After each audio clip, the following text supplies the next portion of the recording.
Hello again, and welcome to the second ever episode of...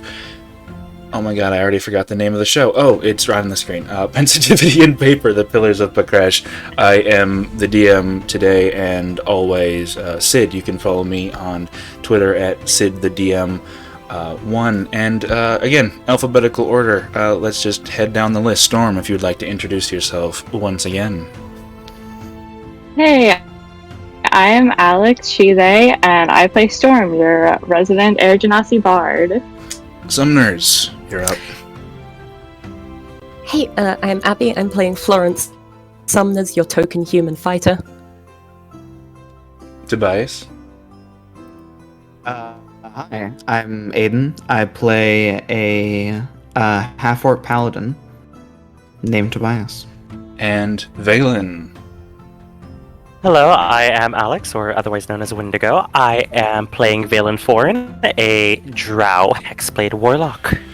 And unfortunately, our resident femboy himbo, Yarrow, couldn't make it today. They're fighting off a pretty bad infection, and Lord knows D&D is awesome, but there's more to life than just that. So, they're not going to be here today, saving up strength, getting better. Listen, man, I've thought about it a lot, and while D&D is pretty awesome...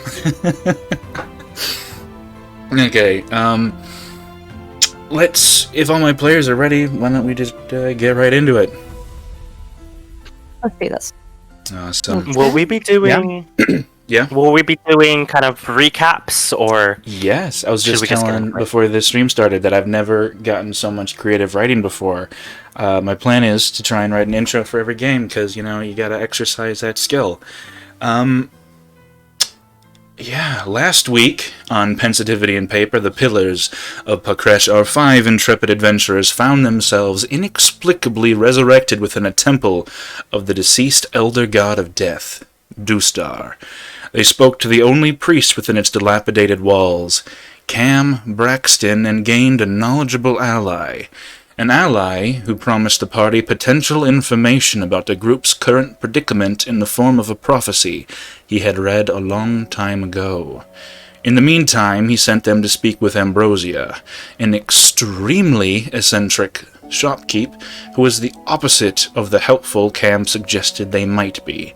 On the way, they met with the owner of Porky's Paradise and the de facto representative of the slums of Steel Hill, Brahm. The stocky barkeep gave them some information about a group of goblinoid and orcish raiders who had been kidnapping townsfolk from the slums for the last 8 years. Raiders he was willing to pay to have killed. With the promised reward of somewhere approximating 10,000 gold coins, volunteered as a pot from the pool within the slums, the party prepared for the trek northward. But not before coming into contact with a mysterious figure cloaked in shadow and wearing a demonic mask that seemed to pulse with a life of its own. That night they camped within the shadow of the Temple of Dustar and were nearly passed by a group of raiders they had been contacted to remove. A short battle later, a small child and a roguish dwarf sat with the 5 adventurers surrounded by the dead would-be kidnappers. Introductions were made, and their tentative dwarven ally, Murdir Fohammer, had begun a very interesting proposition. How would the 5 of you like to try and overthrow a government? As he sits back and smiles, chewing on his unlit cigar, a smirk on his face, very clearly expecting a humorous response from the 5 before him. That's an awful lot to ask from some folks you've just met. Right, you would be.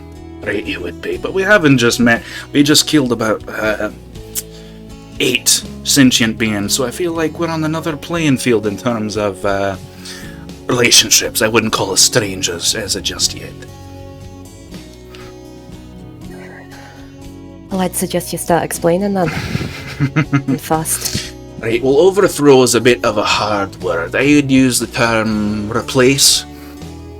You see, our mayor, as I'm sure you've noticed, as he kind of waves behind him, gesturing to the slums of Steel Hill, which the 5 of you had traveled through several times in the last day or so, he hasn't exactly fixed a growing problem within this town.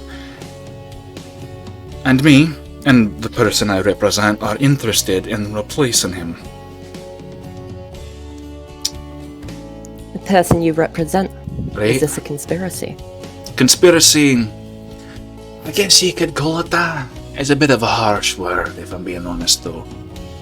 It's not like we're doing anything illegal.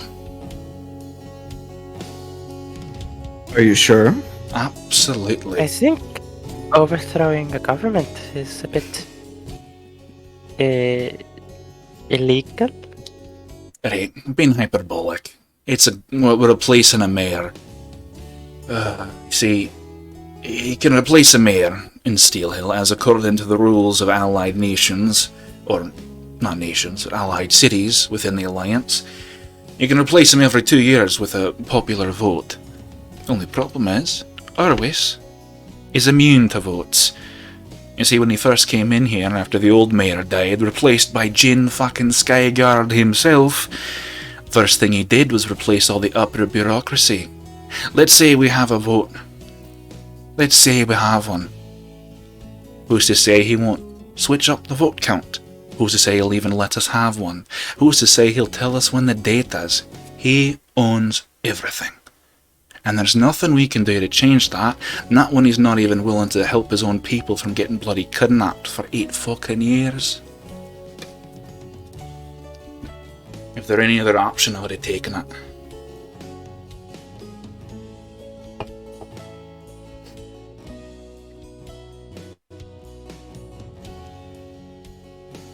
Is it cutting out for anyone else?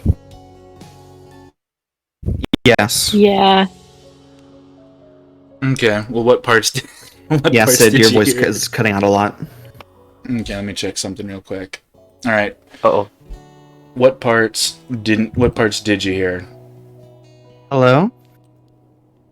A lot of it. About half of it. All I know is that we managed to get that he had replaced upper bureaucracy, and there was a vote to be taken every 2 years. However, they haven't had a vote in quite some time. Afterward, I think I heard that what's stopping him from switching up the vote. Hold on, that is really... Oh my god. Okay, so if I just start talking like this, am I cutting out at all, or is it just normal and fine? No, No. it's good like Sound that. fine? Okay. If I start talking like this, does it cut out, or is it all normal and fine, or am I all choppy and weird? That's good. Sound fine? Okay, then I have no idea what happened. It might just be bandwidth or something. You are running like 4 systems, so it's okay. Okay, I was down a bar on the Wi-Fi. Hopefully that doesn't happen again.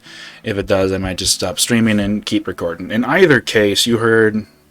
Right, so Urwis Great Willow, he replaces all the upper bureaucracy. We have a vote. Who's to stop him from changing the counts? Who's to stop him from lying? Who's to stop him from not simply telling us when the date is and saying that counts as good enough? There's nothing that we can do to fix this problem. Within the more normal cases. If there were, I'd have taken that option a long time ago. Is there no way to contact the people above him in the Alliance? What, Jin Skyguard? That's just about the only person who would have the power to remove him, and I'm very glad you brought that up, because unless we have a legitimate complaint, and as long as Jin keeps getting his, transports, his deliveries, and there's nothing that's going to change anything. He's not that interested in the interworkings of Steelhill.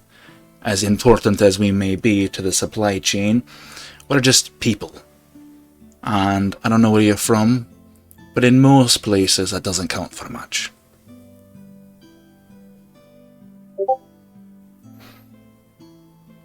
I see.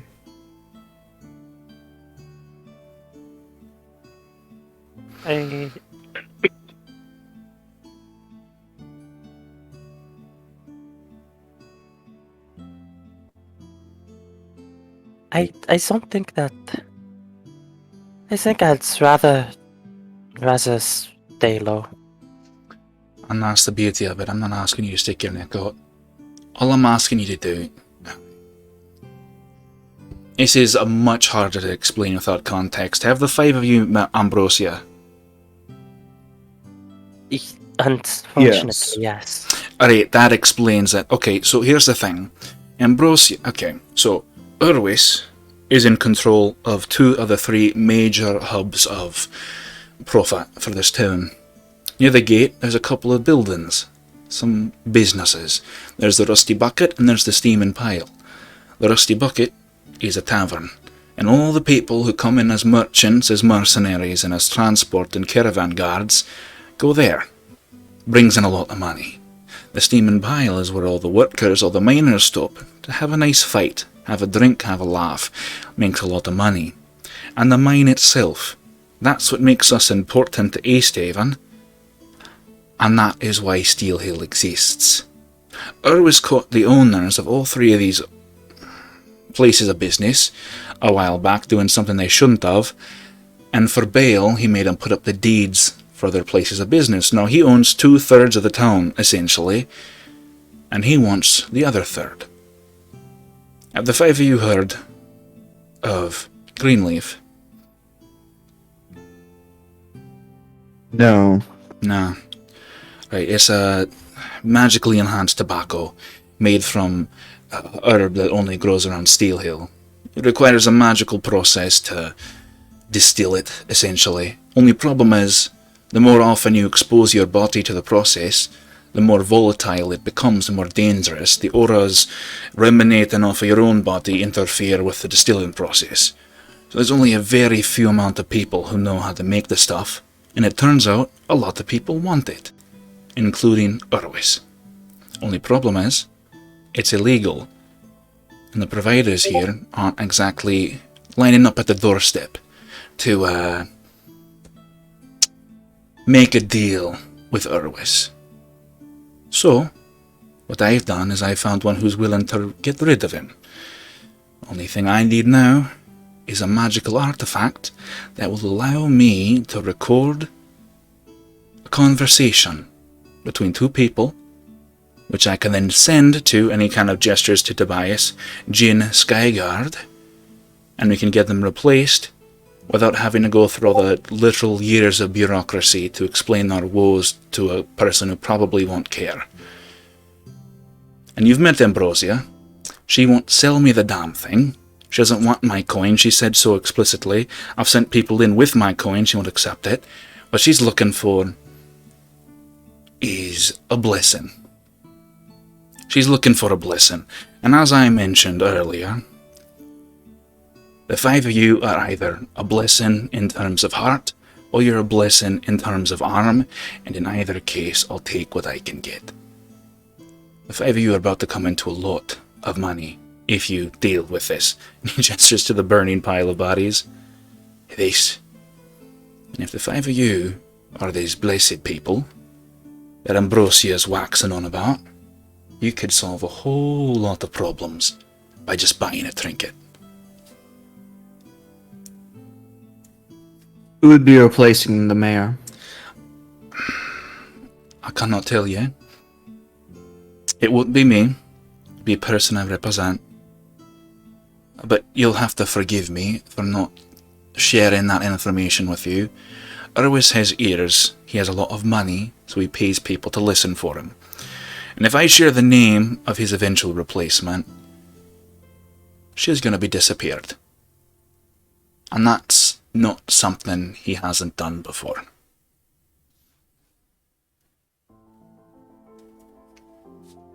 So long as that man is not another noble, I'm fine with it. Well, the good news is it's not even a man. Oh, How can we be certain that they won't be as bad as this Urwis that you speak of? Right, I can promise you and give you my word. But then again, I'm me. and I am not the most trustworthy looking individual at the best of times, let alone when I'm surrounded by dead bodies and burning corpses. So how about this? I'll talk to them, and if it is in any way possible, I'll see if they're willing to get in contact with the five of you. But that's only if you're willing to even consider the offer. I feel like we're going to need a bit more information first. Is there anything you could tell us about this trinket your friend wants? It can record information. I've done a little bit of research, and it's essentially like a transcriber. You hold on to the orb, you hold on to another item, and the orb transfers the audio onto the item, and the item becomes something that simply plays the audio whenever you place your hand upon it. That's a neat trick. It's an expensive trick, unfortunately. How much is this? Is this that she has? Ambrosia. Have you met Ambrosia? I have.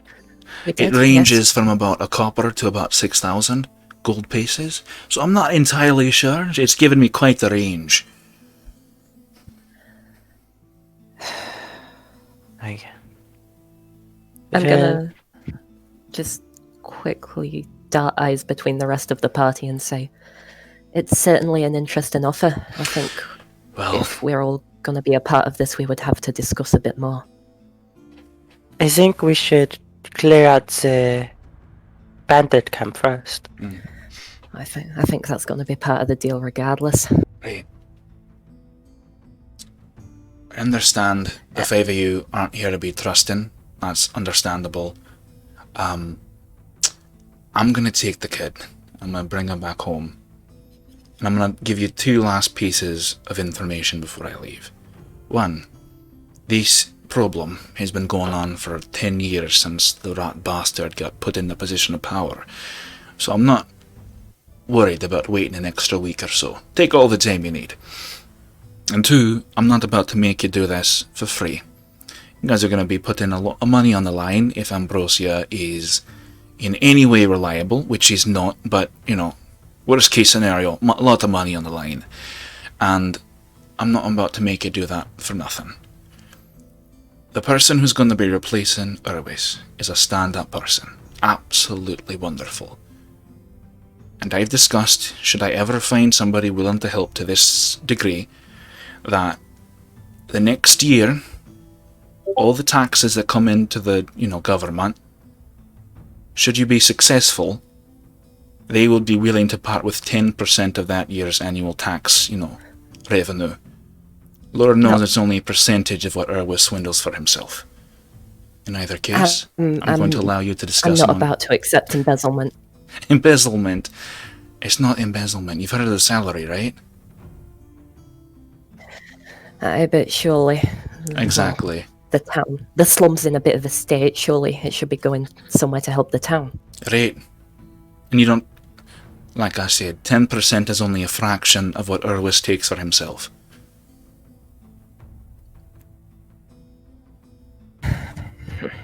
So then the rest of the money will go to the slums then? Where it needs to go, eh?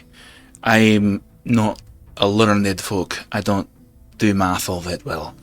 But the plans that I've seen involve, first of all, any kind of gestures to the hills. Getting rid of these, so there's not about a 3-foot gap between here and the nice part of town. And then the next bit is making the not so nice part of town part of the nice part of town.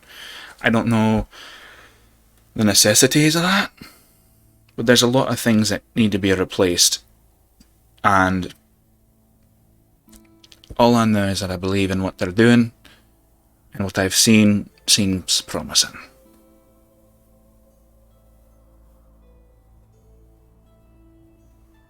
In that case, I will accept. For the moment. I have no stomach for corruption. Alright, then you know... You have my aid. Wonderful. Like I said, you guys have plenty of time to think about it. Yeah, I don't need a yes or a no now. I've gotten 2 of them, but those are likely to change as opinions do. In the meantime, I'm going to take this child back to their parents, and I'll let you discuss amongst yourself. You won't be able to find me again. It's my job to stay hidden. When you come back, if you come back, I'll try and be in touch.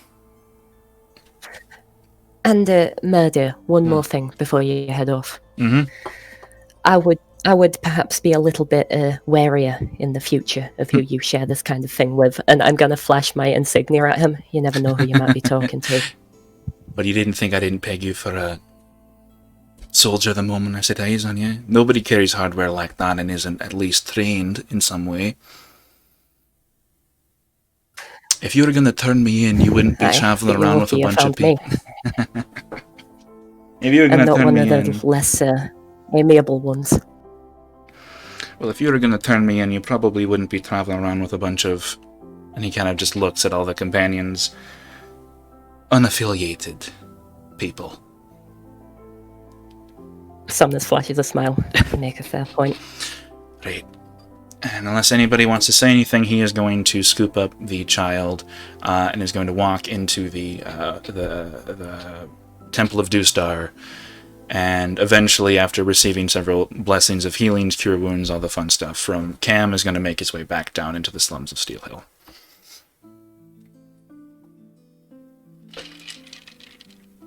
Well, what are we thinking? As I said, I've got no stomach for this kind of thing. It goes against everything our civilization stands for. The corruption of the mayor or replacing him? The corruption. If we go through the proper channels to do this, I believe it's the right thing to do. I think anyone who takes advantage of their power must be taken out. Aye, I like you.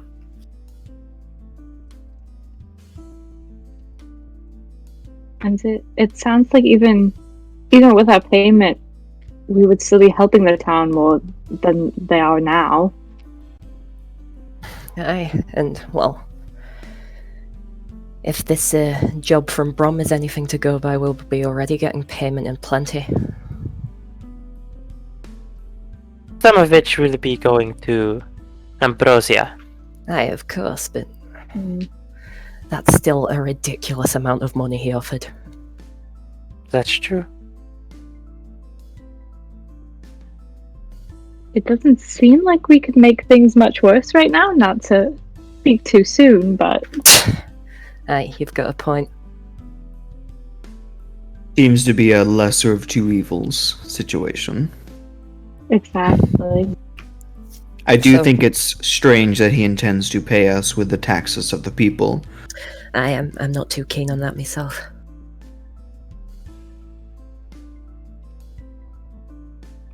We can always forego that then. Either way... Oh. Either way, the mayor needs to go down. And if this next mayor is any worse, then we will take them out all the same. Aye.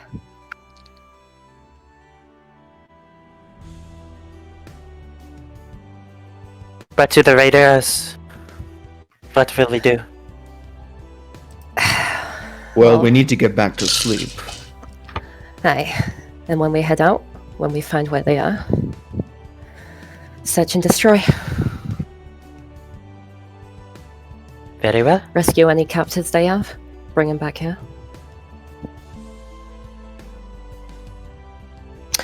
But before that, fuck me, I need a nap. Agreed. Never stay on watch.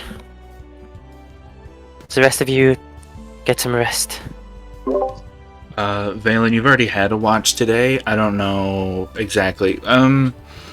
There was a rule change to how elves slept, right? They only needed 4 hours? That's how it's always been. They don't even was- need 4 hours of sleep. They just meditate for 4 hours. I know, but it used to be at least I believe with the original Player's Handbook that they just meditated for 4 hours, but they still needed 8 hours of rest. I believe that changed though with an update like a couple years ago. That was 5e. 5e's always had that. Yeah, well, maybe I just haven't been paying attention. Okay. I Yeah, don't- so Now that I mention it, I don't actually think Sumnus took a watch last time because my connection was Yeah, futzing yeah. out about the time we were working it out. So, for the sake of brevity, I'll say she can take the last one. Yeah, I was gonna say Okay. because Valen took the first one and then Yarrow took the second, and I don't think Valen had enough time to get 4 uninterrupted hours of trance yet. So I don't know. I was just gonna Okay. say And that. I was just gonna say that taking a watch probably wouldn't be a good idea for Valen. yeah, elves. Besides, there is- In the Sorry, case go. that, in the case of just clearing things up, trance. Elves do not sleep. Instead, they meditate deeply, remaining semi-conscious for 4 hours a day. The common word for this meditation is trance. Blah blah blah. When meditating, you dream in such a fashion. Such dreams are like mental exercises, and have become reflexive over the years of practice. After resting this way, you gain the same benefits as a human would of getting 8 hours of sleep. Okay. Yeah. Well, then I gotta say, well, man, I'm a Tiefling main and I'm a Goliath main. I didn't ever read the elves. I'm sorry. I am a perma-human, it's okay. During my watch, You're so basic. it's true. During my watch, can I take this opportunity? You know that final goblin when I humiliatingly missed 3 bolts in a row? Can I try and scavenge for those? Yeah, to make me an investigation check. Yeah, investigation +0. 7. I'm going 7. to I have my dice up right now. So 7. So I'm going to change that to. Okay. You retrieve 2 of them actually. With a 7. I'll take that, thank you. I mean, arrows can only fly in one direction, so all you gotta do is walk in a straight line and then grid your way back. So it's not terribly difficult. The issue is that basically every other bolt you find has either been broken or has... Yeah. Yeah, so you get 2 reusable bolts. I'll happily accept that. I'm still Wonderful. getting used to playing a martial ranged class again and not just having fucking cantrips, though. Eldritch Blast. Eldritch Blast. Legit, I just need to remember to collect bolts again. Alright, and then since you are on watch, make me a perception check as well. Just for your thing. 13. 13. You take the night and you're vigilant, but you're also a little bit more relaxed than you probably would be otherwise. You figure a pyre with 8 burning corpses on it is enough to steer away anybody who can smell, let alone people who knew these creatures, so you're not too terribly worried, but you still keep a keen eye out, and smooth as butter, your night passes without incident, save for any you might cause yourself.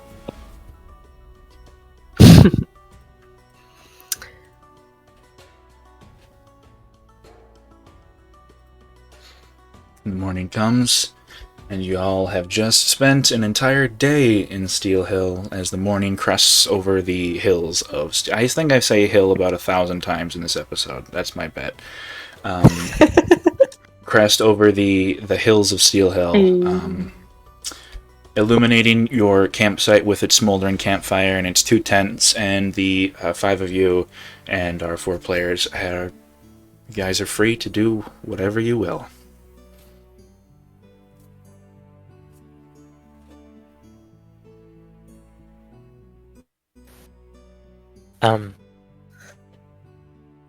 Villain will probably be the first to get up, and as he does, of course, the sun, it sucks upon his eyes. I really need to get some goggles.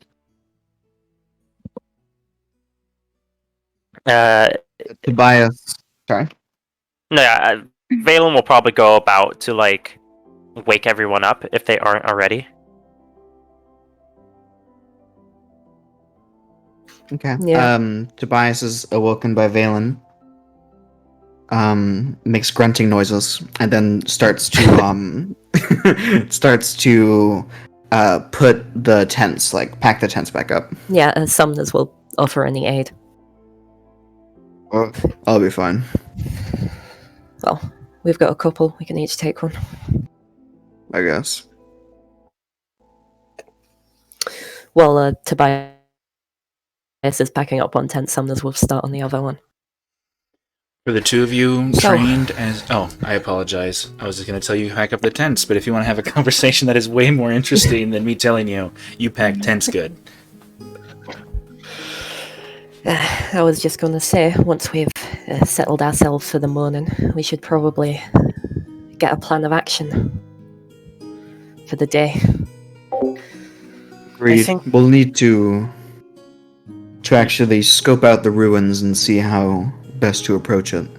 I was going to ask, is there any more planning we need to do about any supplies, equipment we need to pick up while we're in town, or should we head off immediately? Do we Actually- remember? Sorry. No, it's okay. No, go ahead. Do we remember how long of a trek it is? It was a couple of days, if I remember correctly. Are you About asking the 2 players days. or the DM? Yeah. I mean, if the DM wants to answer, I'll appreciate it. Okay, that answers my question. Continue. Talk amongst yourselves. God damn it. It'll take about 3 days. If it's going to take a few days, then we'll need to make sure that we're well rationed.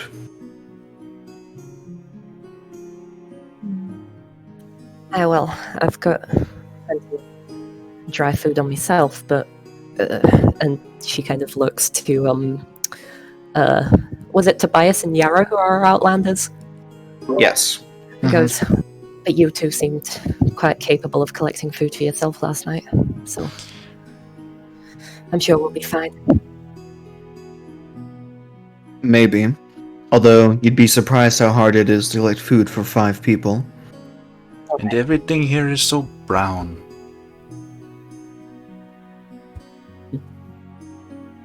Hello? Said, and everything here is so brown. Is that a character that- saying that? It's Yara, That's right? Yarrow. That's Yarrow. Oh, Yeah. okay. I'm so... Okay. What season is Yarrow in? I have been told that unless other things are placed upon them, they're typically in their autumn form. So I believe We're in it's summer because of the demons. I forget. yeah. I think I'm not. I don't think they're feeling any particularly strong emotion right now. So it would probably be autumn. And I believe like hazelnut colored skin with dark brown hair and kind of like flat kind of sheets down on either side with like almost iridescent hazel colored almond eyes, if I remember correctly.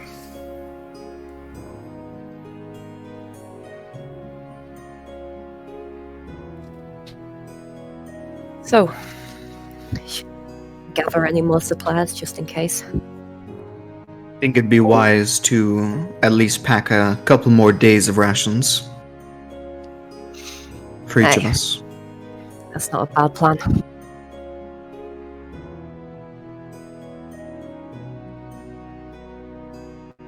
Alright, if you guys are looking for supplies, do you guys want to actually go into town and talk to people, or are you just looking to grab some stuff?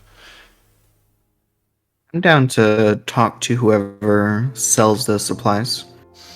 Looking for rations?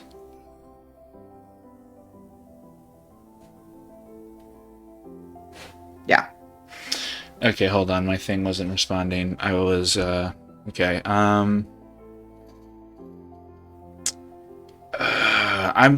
so you'd probably go and talk to Yenmo. He's like a farmer liaison with the farms that kind of surround Steel Hill.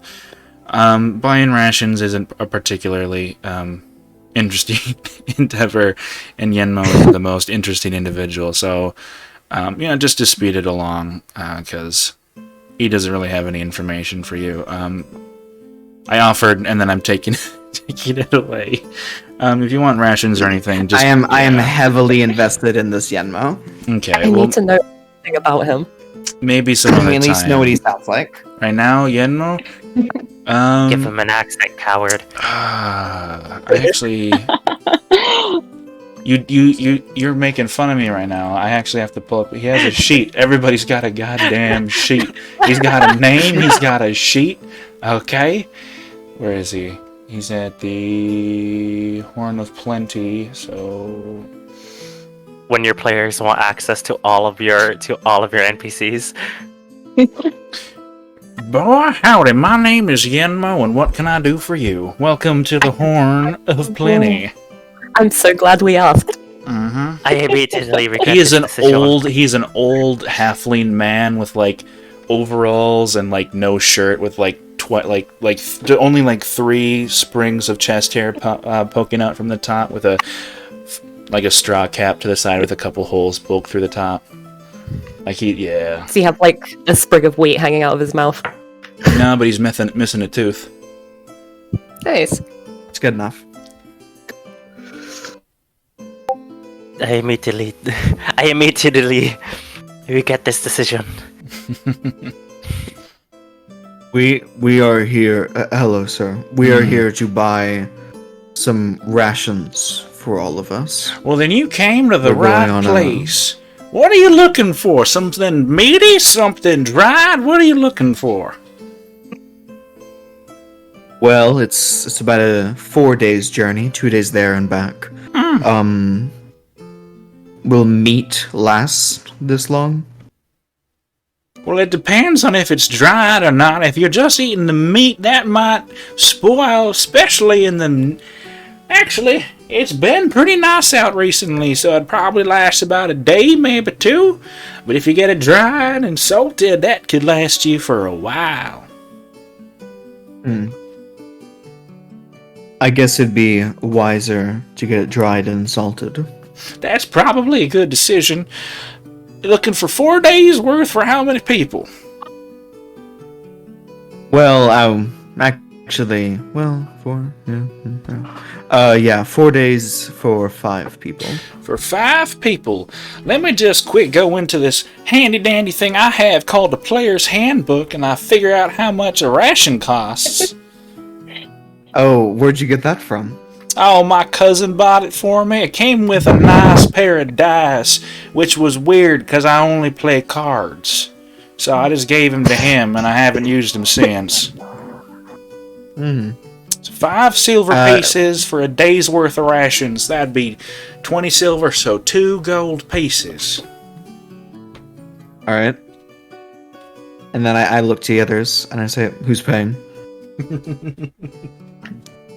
I think I am. Valen will step forward and drop off 2 pieces. Yeah. Yeah, I mean, looking at the sheet, like, we have 2 with, like, 50, and then the others are just on 10. She got a parting gift, don't worry about it.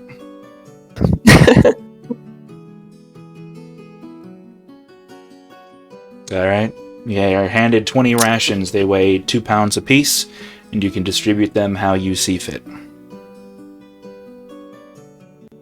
Well, should be 4 for each of us. I'll take that.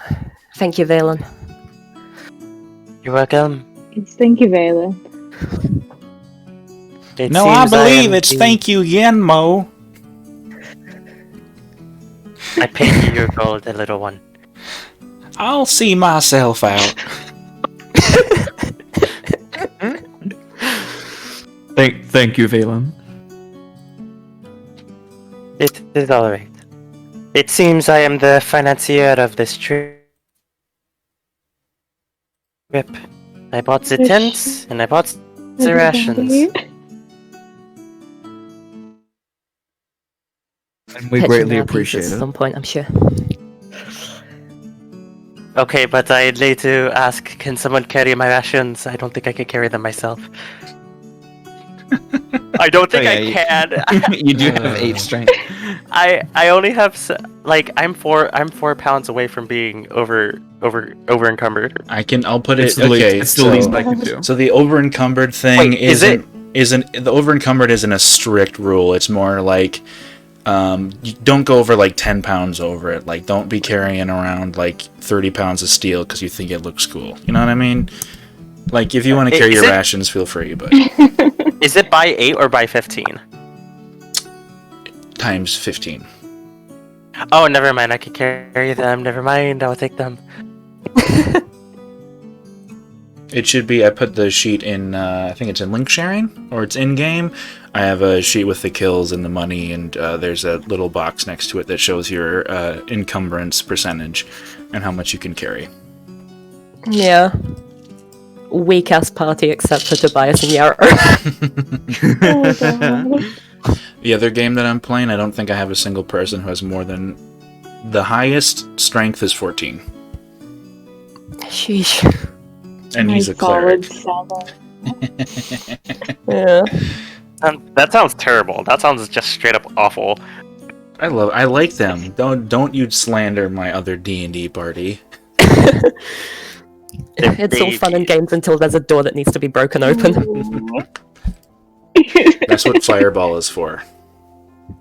God. Jesus. While we're doing misc shopping, can I just swing by some kind of, I don't know what, I don't remember all of the shops in town, but I would like to buy 4 crossbow bolts. Okay, just so you would to head restock my over. pace. You would head to a place called Lura's Pride, which you visited when you first came in. Well, I don't know if you visited, but a couple people, Yarrow and Valen, did to sell their respective items. Towards the bottom of the screen, on the map, I mean, it's the anvil, a place called Lura's Pride, ran by a dwarf who introduces himself as Galder Craighold. Standard price for a bolt. I believe they're more expensive than arrows. I'll have to double check here. Blep. Is it a boy? Is it a woman or a guy Galder, behind the counter? he doesn't introduce himself as a dude. And it's hard to tell with dwarven culture, but he makes no small point to mention. That he is absolutely smitten with Lura Veil Dust and thinks he would make a great father. So you assume he's a dude, but you know. Is he also looking through his copy of the player's handbook to see how much the bolts cost? I think it's a gold piece for 20, so...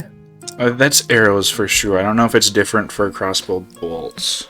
I just checked, I think it is the same. If it is, go for it. I'll just double check as well. Okay, I mean, I only want 4, if only I could do maths. I think it's just ammunition in general. I think ammunition is like its own separate thing. I'm not sure. Monsieur, I have a question for you. John Galder? Yeah. Right. Is it at all possible that you could fabricate some goggles? Goggles like these, and he points to the top of his head, and he's got like welder's goggles on that he uses God, when he's this- looking at the forge. Cockney motherfucker, I love him. Exactly. Well, if you're looking or you like to forge, I'm sure I can make you one. There's plenty around here. He kind of like leans in real close. Your head's about half the size of mine, I'd wager. Yeah, I could do one for you. Never sold one before. How much you willing to pay for it?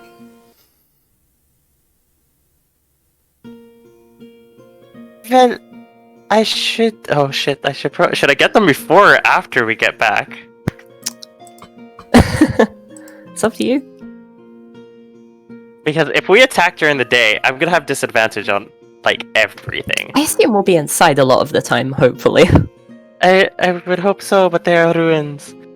True. We also will be traveling for 2 days. That's 2 days of sunlight. That is. Well, I should be coming into it. Hell yeah, I bought my 4 crossbow bolts. Would 10 gold sound fair? It's more than fair. I have a pair of goggles that the band's fucking busted. You're more than welcome to. I'll just have to retrofit the back, put a clasp, put a buckle, the whole shebang. When do you need these? will we leave? Right, I can get working on it right now. You got like 20 minutes? That sounds fine. I Wonderful. think we can. Aye. He put his goggles on, wipes his hands on his apron, hands you your crossbow bolts, and you are correct, they are a gold piece for 20. And he goes about bringing out the ball peen hammer, and he grabs a pair of goggles that he had in like a rubbish corner, and begins, moving, tinkering, tink with all the pieces. And you now have a pair of what are essentially welding goggles that people use to stare into the forge. They are not in any way fashionable. They're like a pot-marked, stained steel with rust and dirt in every rivet and crevice, but they will serve the function for which you have bought them for, although they do limit your visibility somewhat. It'll do. Tobias sort of leans over to Valen and says, "You paid far too much for that. That was ridiculous." I wasn't gonna say anything, but If Well, anything, he needs to know for the future, because holy shit, that was ridiculous. That was like a gold piece at most. well, if anything, I do not feel so bad about getting 10% of taxes. I mean, in the end, I guess you will be getting your money back from this guy if he's paying taxes. Right. it's an investment, Valen I suppose. Valen will put on the goggles, and I assume they're kind of like somewhat cumbersome. Are they are they separated, or like kind of like a visor? They are, so they're supposed to be like straight goggles, like swimwear goggles, but he wasn't lying. His head's like twice as fat as yours, so they're kind of like in a V now with the nose like up towards your forehead, and the band is there's like half a foot of strap hanging out the back because the band was legitimately broken, and he just put on a new band and buckle.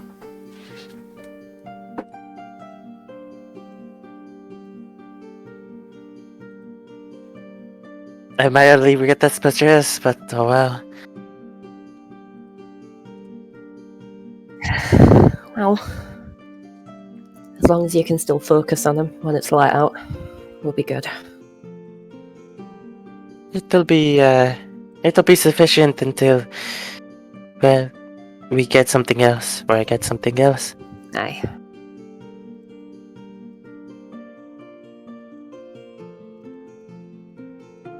Is there anything else we need to buy or shop for before we head out? I think I've got everything I need. Blade shop end. Everyone have ammunition and food? Aye, quite well. Yes.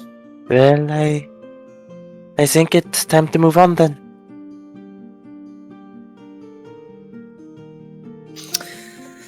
Very well.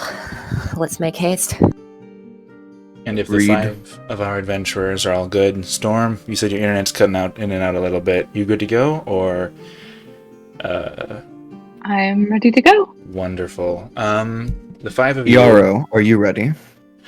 I am looking for. I forgot.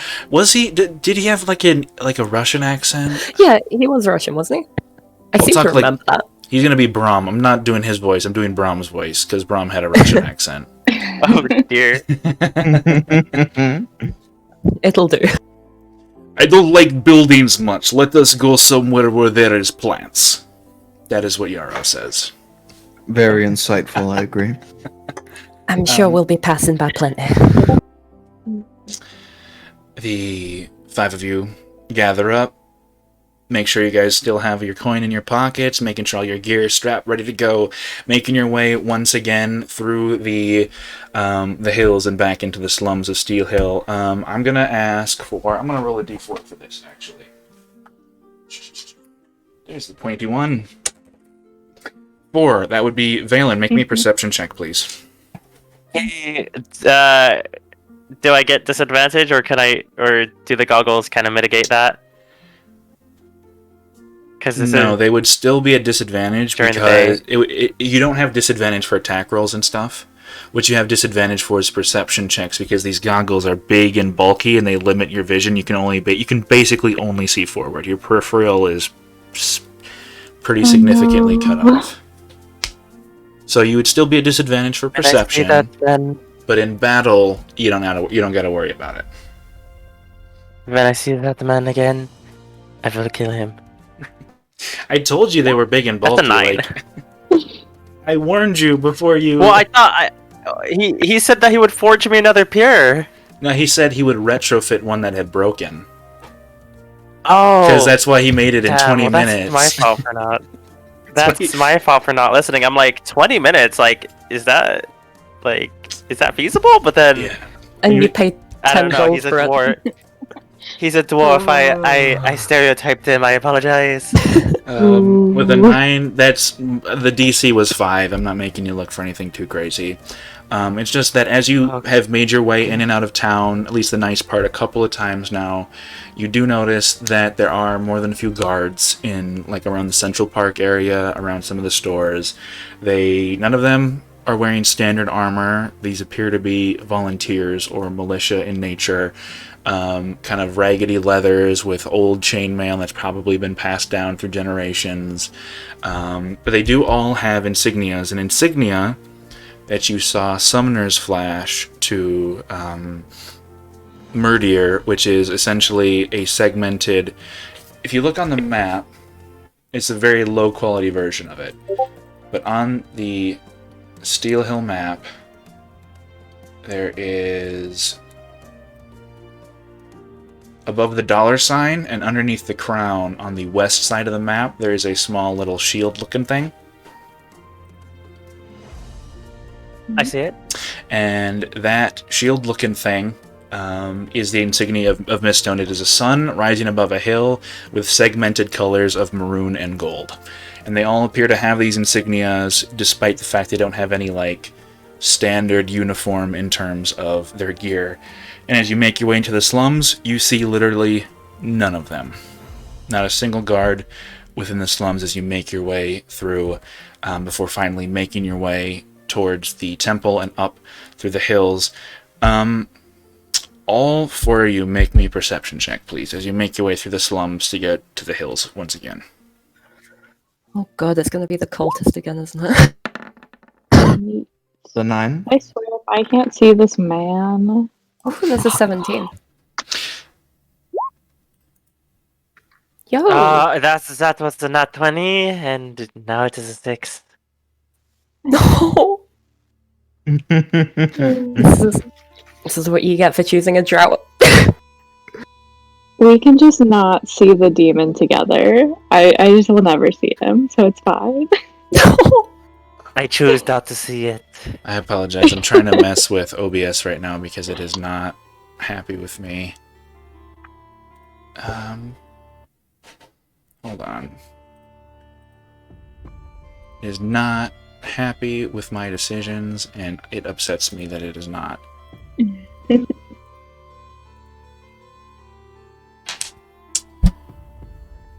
Okay, I'll mess with that later. So we have a 6, a 7, a 17, and a 9 with Florence for the only person who saw.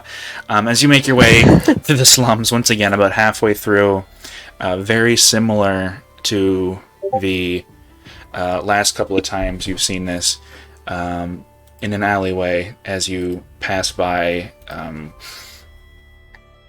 you notice a faint glowing out of the corner of your eye as you turn to look at the very tall figured man in the cloak with the two horns curling from his head, a mask that almost seems to pulse in rhythm with a heartbeat you cannot hear, two glowing green eyes staring directly at you, and a third in the center of his forehead, moving around frantically yet methodically, staring at you, the person who noticed him.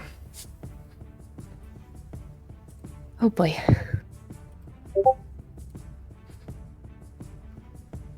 I'm gonna meet his gaze. Okay. What languages do you understand? Common and Dwarvish. Common and Dwarvish? Okay. God. Yeah. You do not see anything on the now six-fanged mask. You do not see anything on it move, save for the pulsing movement of the almost tentacle-like grooves within the side of this mask. You don't see the mask move, you don't see him move, but you do, in your head, hear a voice, sourceless, guttural, and speaking a language you do not understand, although the meaning of what it says, you do. And it says to you something very, very simple.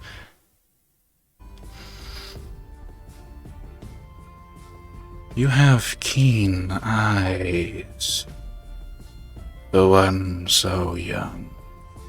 This is thrice now you've spotted me. I'm gonna continue meeting his hand up behind me and like kind of gesturing forward to the others. And I'm actually gonna take a step towards him and say, Okay. "And you have an awful habit of lurking." I am curious.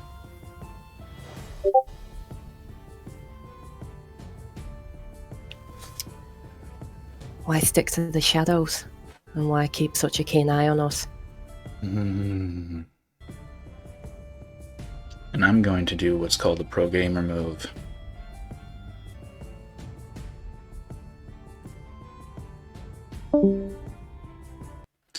Summoners,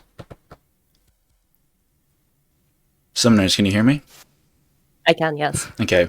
In your head, you hear him say to you, "You claim to fight for a dream, and yet you've abandoned your post. I imagine your melody would have words for your failure.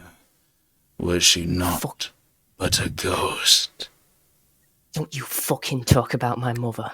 And very Harry Potter-like, his body contorts in on itself, and in a puff of sickly green energy, disappears. Can you head back into general for me, please?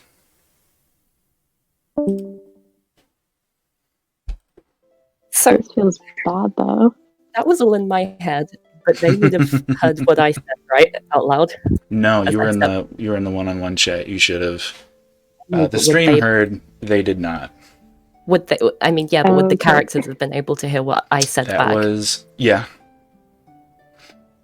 They would So- have. As you watch Sumner's very, like, her tone immediately shifts. She gets angry as fuck and is stepping towards the thing and says, "Don't you fucking dare talk about my mother." As the creature casts vicious mockery on Florence Sumners. What's your armor class? 16. 16? Okay. Oh, that's a natural 20. You take Oh, boy. 2d6. That is 12. You take... I rolled trash on damage. You take 15 points of psychic damage. That's still 3/4 of my health. That's trash. I rolled a critical hit, so, I mean, to be fair. You take 15 points of psychic damage as you step forward, as a pain, as the words enter your head. You do not understand what he says, but you understand the meaning, and a throbbing emanates through your head as you step forward and kind of half fall to the side, spots moving across your eyes like the worst migraine you've ever experienced, and you watch him disappear in an apparition, the body contorting in on itself and disappearing in a cloud of green smoke, and he's gone.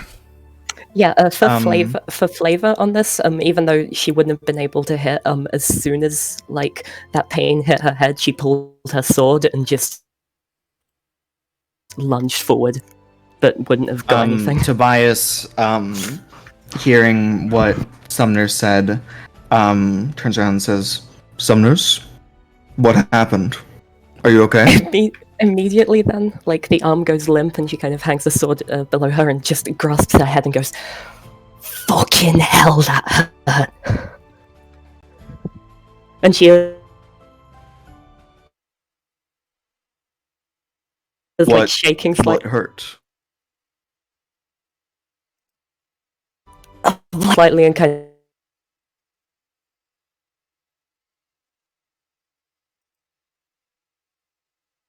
of falls.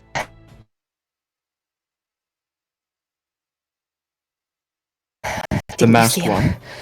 It was him again. Damn these goggles! Aye. I'm sorry, I don't. I didn't see him. Spoke. Saying names he had no business knowing. And there was this pain in my head, and I. Fucking hell.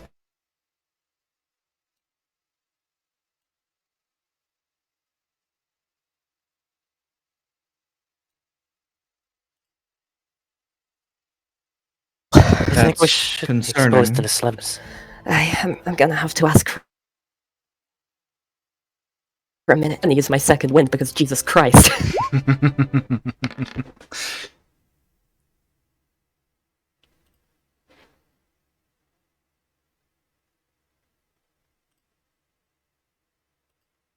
And by your side, Sword. what did he say? He spoke of him as.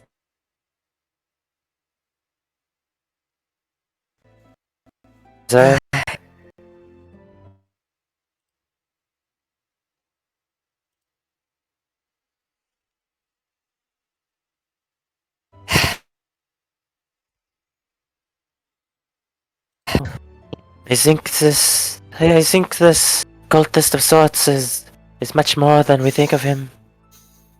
And I'm just gonna rest my eyes on everyone in the group and say, if we see him again, we're taking no chances.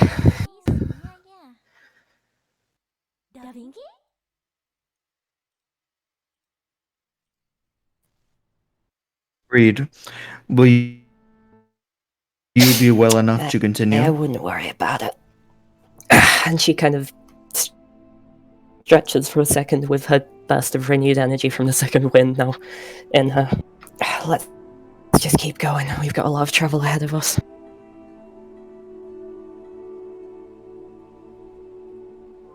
All right. Are we all ready to continue? I Are believe you so. alright, summoners? I'll survive.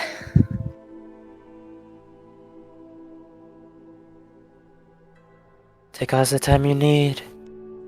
Come on, let's get out of here.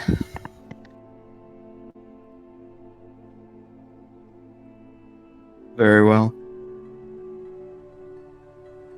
And then I imagine we all continue moving forward. I would like to apologize both to all of you and to the stream. I heard about 3 words out of all of that because my computer decided to kill itself about halfway through that, so I apologize. But yeah, you guys are heading out of town with the severely mentally wounded summoners heading northward. Even with my fucking healing surge, that still knocked half of my hit points off. My god. Level 2 is crazy, yo. Survival Yeah. horror. You make your way to the Temple of Dustar, which I will remind you houses a cleric if you would like to stop summoners. But if you don't, you guys can continue on in order to make your way up the nice little trail up to the crest of the back of the hills of Steel Hill.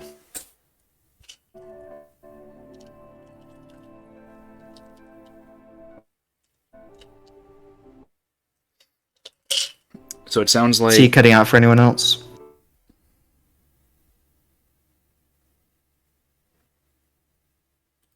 Yeah, I'm Yeah. getting it too. Sid, you're cutting out. Sid? Yeah, okay. This is Sid? a pain. Okay, can you hear me? Yeah, you're fine now. Okay. Yeah, this is an adventure right here. And there he goes again. Oh, I could hear him that time. I could hear him Oh, fine. Yeah. couldn't. Oh, dude, any combat you guys have is going to be extraordinary. I can already feel it. It's weird We because just you fell work out half the time. immediately. I don't know what it is either. Like OBS is perfectly fine, and then every once in a while it'll shoot through the roof to like 100% capacity, and I do not understand. That You- may be on Discord's end then, I think, because that Maybe. happens on Discord itself. Yeah. That might be it. We're on Zoom next week, you guys. Jesus, no. Please, God, no. Okay, so what was the last thing you guys heard before I went all spotty for you?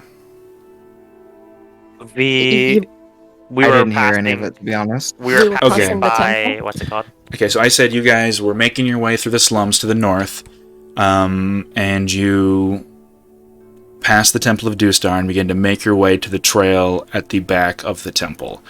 I will remind you that Cam is a cleric, so if Sumners wants to stop and Yeah, get heals... I was considering it. I wasn't sure if I wanted to delay us too much from the action, but if everyone is cool with that. I think that'd be wise. I think that. would Yeah, be so our as we pass first- by the temple, I'm gonna enter. Okay, you find Cam in a... Did- Yeah? Question, just because I'm not sure how much I remember from last week or not. Did we talk to someone about this cultist? Was it Cam? Valen talked to Cam. I don't think he shared it with you guys yet. Okay, cool. I'm gonna go over to Cam and say, Okay, you find him.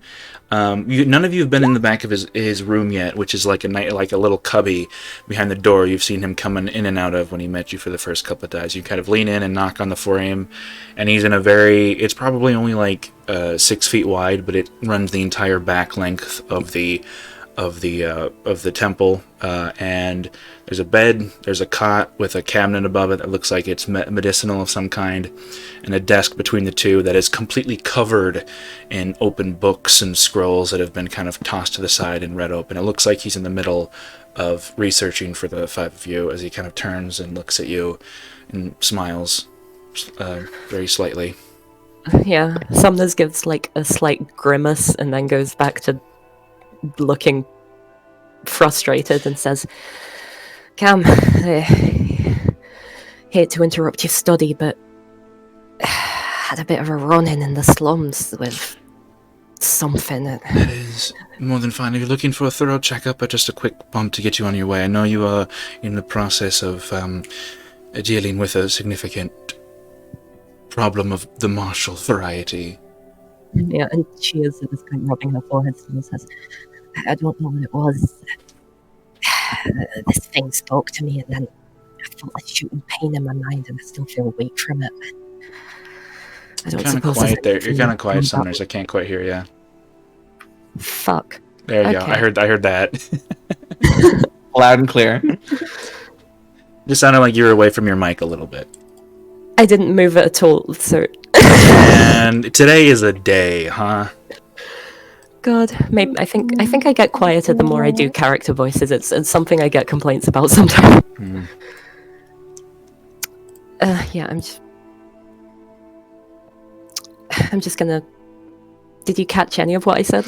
I think I got the gist. You're looking for a bump, basically.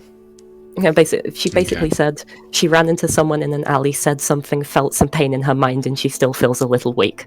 Okay. Did you... Right. And he is going to stand up, kind of brush his hands off on his cloth, and and reach his hands up and not touch you, but begin to put his hands on the side of your temple, where your temples would be before touching them. He asked you, may I? She kind of just nods and does a little finger twirl. Okay. And he places 2 fingers, the pointer and the middle finger, each on your temple, and he's going to cast Cure Wounds at 2nd level. My man. You receive, that would be 8 plus 4 for a total of 12 hit points. Back up to full. That felt good. Hey, thank you. That's much better. Be safe out there. There are magic users who use words like daggers, and oftentimes they hurt more than the ones who use their words like actual daggers. I once met a man who could conjure them and would send them. It's a story for another time. Be safe, return home, and return successfully. I pray we find nothing of that sort where we're going. Good luck in your research. He smiles to you and returns to his study if you will leave him. Yeah, I'll just give a nod and join the group. Okay. Feeling better? I have a respect for that man. Good. Time to go. Let's not tarry. I hate to be the bearer of bad news, Valen, but I think you've misspelled every person in the notes chat so far. I will kill. I thought his name was Cam. It is with a K. What the fuck? It's fantasy. It's fantasy. Nothing is spelt right. Exactly. I like James. James was my favorite. Yeah, isn't he James like the Skyguard, actual? yeah. Yeah. No, it's Yeah, Jin. James. It's Skylar. Jin, Jyn. Yeah, I know. I fixed it. His I name like is James better. his name is Jin, but That's it's his spelled name now. James. God, it's like an Irish name. Just the spelling and the pronunciation have no correlation in Oh, the man. slightest. Okay, but question: is his last name Baxter, or is that completely off? Braxton. Braxton. Fuck. Okay, I got Braxter. Like, I don't know. I was I thinking mean, it James sounds Baxter. similar. I mean, Braxton. They're fairly similar. James and Jin. Yeah. It's the notes are taken from Valen's point of view, so it is. It's okay Yeah, if it's to like be fair. misspelled because he's like, what the hell is these human names? And then after every session, I will update. There's a Google Docs that I gave you all. I believe it's an in-game. If it's not, it's in link sharing. That has a quick little. That has the name of every person that you meet, and as well as a short description of them. So if you ever have questions on what different NPCs are, you can always reference that as well. Yeah. Valen just isn't used to spelling a name without having 2 apostrophes in it. True. Elf names. True. Elf names.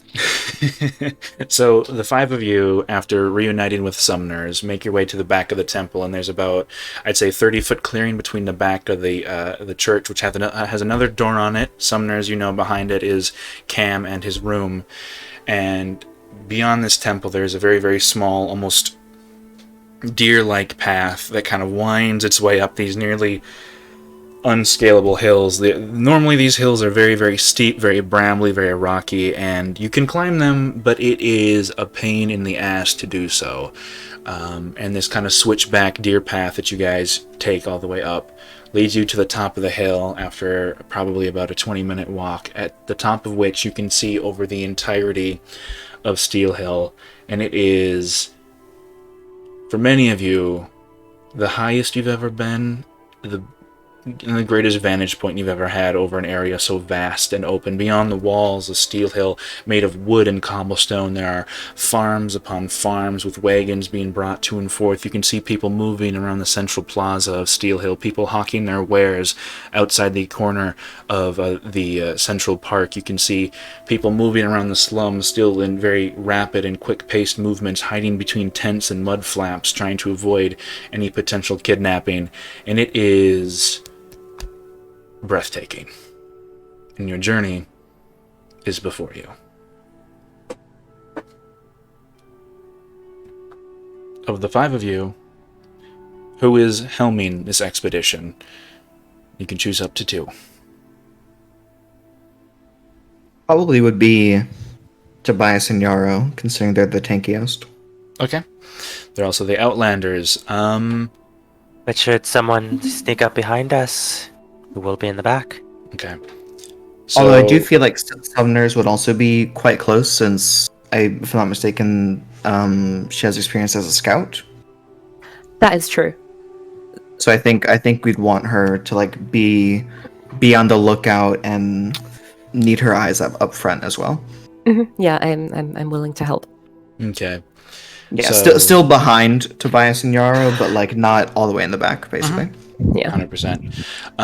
For this, I need both Yarrow and Tobias to make me survival checks. I would like. Hold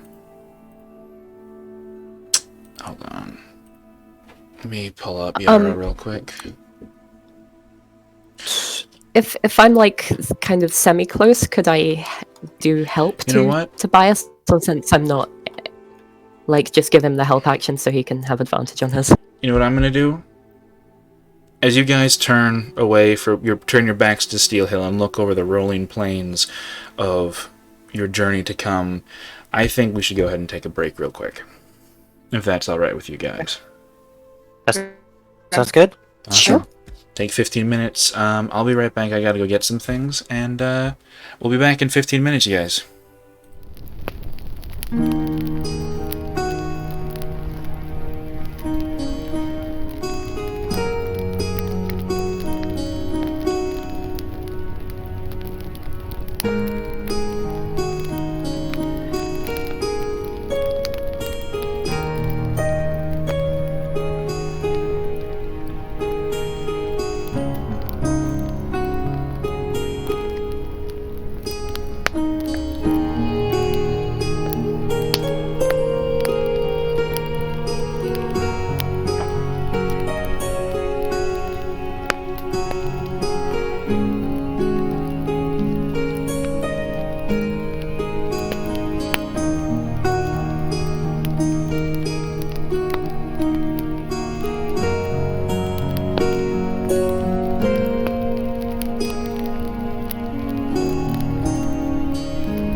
All right, welcome back. Hey, that was actually exactly on time. I applaud you, Valen.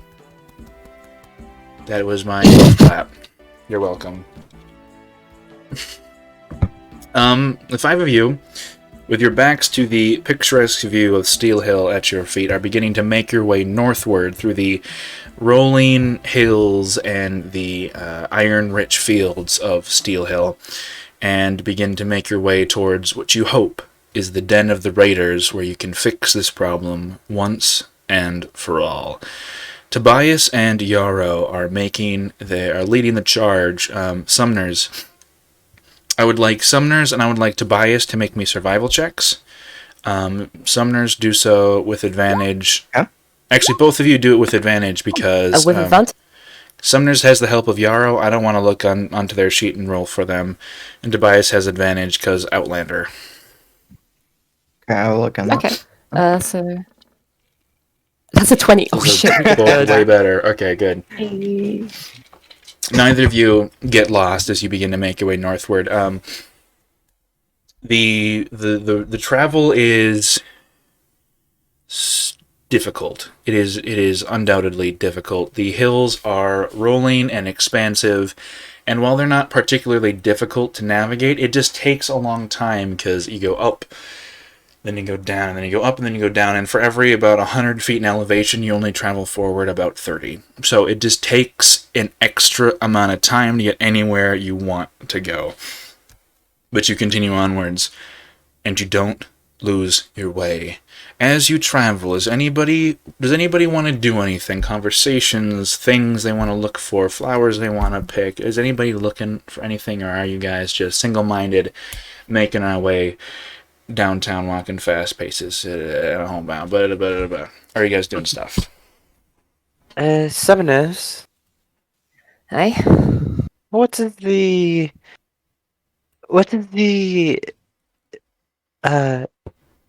how do you say your symbol? What is it for? This. And I pull out the insignia. Yes. It's a military insignia. It just proves my affiliation with them. Military? Useful thing. What Aye. type of military? Well, technically, I'm on leave right now, but when last I left off, I was performing some. Well, it's a lot to get into, and besides, I didn't leave on best terms with my old commanding officer. Valen, make me a history check. You're not from around here, but you've been educated relatively well, so there's a chance. Wow, No 5. idea. It's pretty I always close. imagined. I always imagined when I came up here that things would be better, but it seems like things are often the same. Now it is just bright and hot.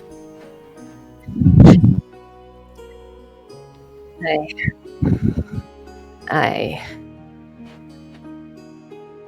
too would hope that getting out into the world would be better, but some things you have to learn the hard way, unfortunately.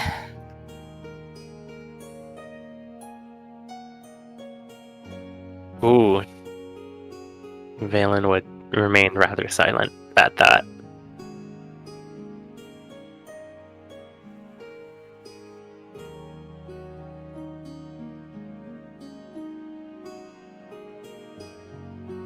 Is there anything else?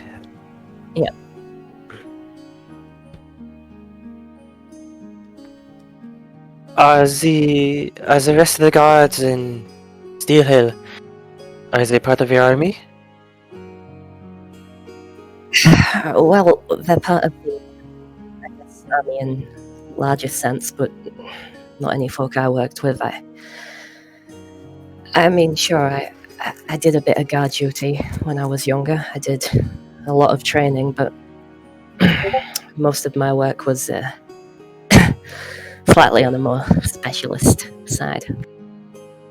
Were you a spy? Not as fast. Just half a small bit. It's fine, though that wasn't really much of a bit. You're cutting Yeah, out. we I'm can't sorry. really hear you. Fucking hell. I heard that. Fuck. There you are. We can hear that good. It's Okay, like great. it's like Samuel L. That's what you Jackson. heard. It's like Samuel L. Jackson. You say fuck, then it just clears everything up. I think whenever I do this voice, I keep inherently just shifting quieter and quieter. I don't know. That Just- felt like your mic was underwater a little bit. Maybe it's what's the term? Maybe that's what causes it, but it doesn't sound like you're too quiet. It sounds like your mic's underwater. Fuck, okay. What was the last thing you caught? You were a specialist?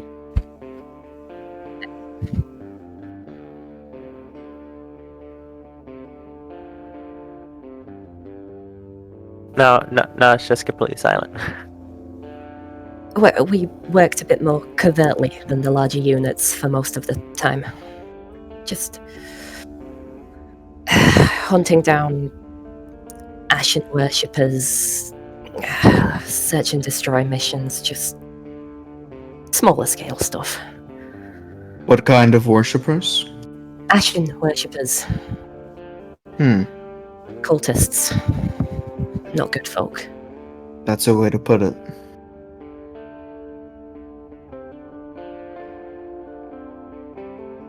And these people, would you kill them? Well, it depends. Some of them were violent worshippers of violent gods and would, not be quite susceptible to peace. And in that case, it was our duty to lay down the law.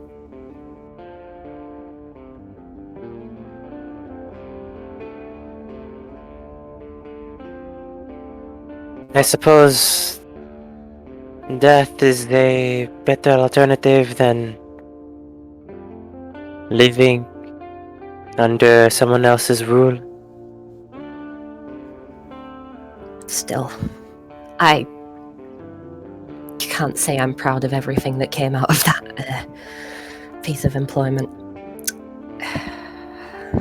I wouldn't like to dwell on it. Yet you're still in the military? Officially, though, as I said, I'm on leave right now. Medical leave. And she kind of leans forward as she's walking and pats one of her calves and says, "Almost lost one of me damn legs." And yet here you are, still in the action. I figured there's more good I could do away from the group I was with anyway. As I said, I'm not proud of everything that came out of us. Agreed. I will not keep prying.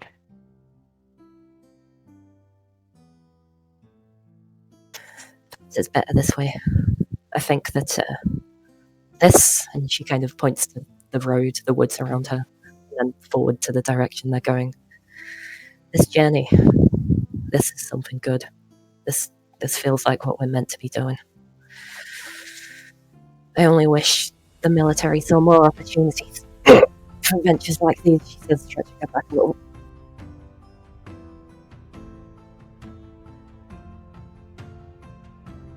I think the military has enough on their hands. Shall we keep moving? We've got a good confidence trouble.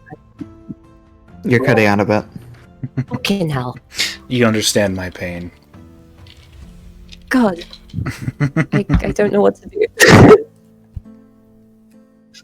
I love It's probably a Jack issue. That would be my guess.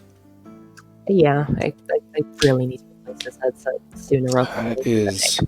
That is a mood. Mine's held together with painter's tape right now. Yes. I need to buy a new one as well. God, we're Turtle Beach. No, not Turtle Beach. Turtle Beach sucks. Someone sponsor us. Please. I have a pair of Hey, Shadow Legends. So as you guys continue to travel along this, at this point, it's not even a deer path at this point. What you guys are picking your way through is essentially just bramble and bush that ends at about thigh height, thick and scraggly and hard to maneuver through without getting scratches on your thighs and your hands. As you guys travel, the area around you is very much clear. Like I said, bramble and bush for the most part. A few shrubs, a few small trees, but for the most part, mostly just flora on your path. As you crest one hill and then descend, and then crest another and then descend, you notice that as you walk, your feet begin hitting pieces of stone that are larger than the pebbles that you had been walking on up to this point. And then these stones become boulders, and these boulders begin to take shape. They originally started as organic, as pieces of granite or other such that were deposited by glaciers or other natural causes from long ago, and they begin to turn into geometric shapes, carved in sharp angles and curving in ways that aren't entirely organic. And as you pass by, eventually you find a big chunk of stone that is very clearly not a singular piece. They are bricks, cinder blocks that have been placed upon each other and made a small wall and left nothing but. Whatever used to be here has since been demolished, leaving nothing but the small section of wall left on your path, crumbling and decaying in the sun and the wind. But you are on the right path, and in the distance, the far distance, you begin to see more hills, very reminiscent of that of Steel Hill, rise in your vision. You guys have traveled for, I would say, about half a day now. It's probably close to about noonish to about 1 o'clock, and you figure getting to those hills will take you the better part of about 5 hours or so.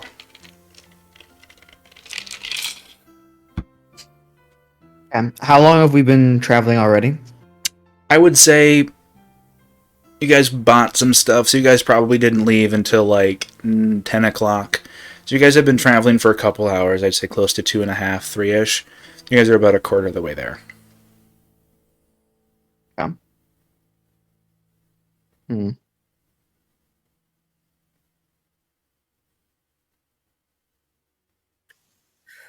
So do we want to push forward? I don't think that taking time to rest among these brambles would be a good idea. I was saying, what if we could just push to the hills, then we could at least rest with an vantage point. Think that'd be a good idea. I agree. We've only and been traveling for a few hours, so I think it'd be good The to. soon- Sorry. the sooner we get there, the sooner we get back. Indeed.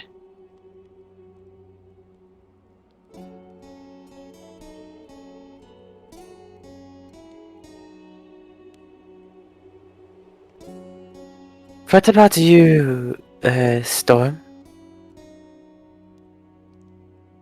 What about me? Well, why is you here? Well, we all had the dream, right? With the demons and Well, yes, but I mean, not to be rude, but you weren't that much of a fighter. My door's When closed, but it's unlocked. we Okay, fought Matthew? those goblins. no, not much of a fighter. I was traveling before this. Been all around Pakresh. I see. And what is it that you do? A little bit of everything. I was an acrobat. I see.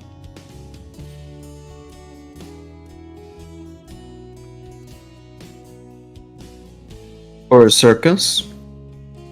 Yes, it's a long story. It's complicated, but that was my specialty, was acrobatics. But I did a little bit of everything.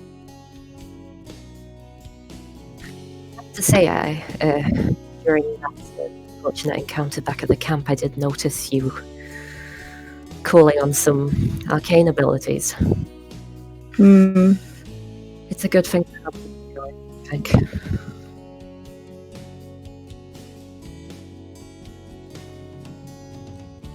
I'm sorry, could you repeat that? I cut out for a second. I just said it's a good. Everyone cut out. You cut out again. It's No. like you said. It's like you said. It's a good thing. Literally fucked me with a cactus. Okay, great. Oh man, this is a session, man. This is a session. We are professionals. We everyone. are professionals. This feels right. It wouldn't be online D&D without a bunch of voice issues. Exactly. That's True. been my experience repeatedly with this game. We're relatable. We appeal to the masses. Just like you, we can't understand each other. Wonderful. Only D&D for me too. I don't get this with other games. This is a curse. And so you were saying, Summoners? She was just saying it's good to have someone with magic abilities with us for where we're going. Happy to help. Can't lift anything, so gotta have something.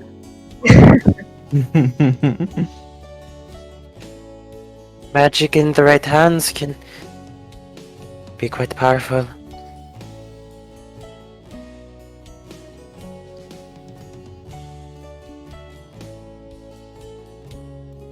So I had to step away from the computer for a second, tucking my little brother into bed, because he is precious like that. What did you guys decide to do here while you guys were talking about where you guys were going? It sounded like you guys were getting ready to figure that out when I had to step away for a sec. We're gonna push on. Yeah, we're gonna try and push and take camp and camp for a little bit once we get a vantage on the hill. Okay, so... Alright. Tobias, you're in the lead, I'm gonna figure. Roll me another survival check, please. Okay, that is more than enough to beat this DC. As you guys continue forward, I just wanted to gauge distance on land as you make your way forward. That small wall is soon joined by another corner, and then more chunks of rock that look like they were parts of big towers, bases for buildings that had been carved from the stone itself to make a foundation fit for the gods.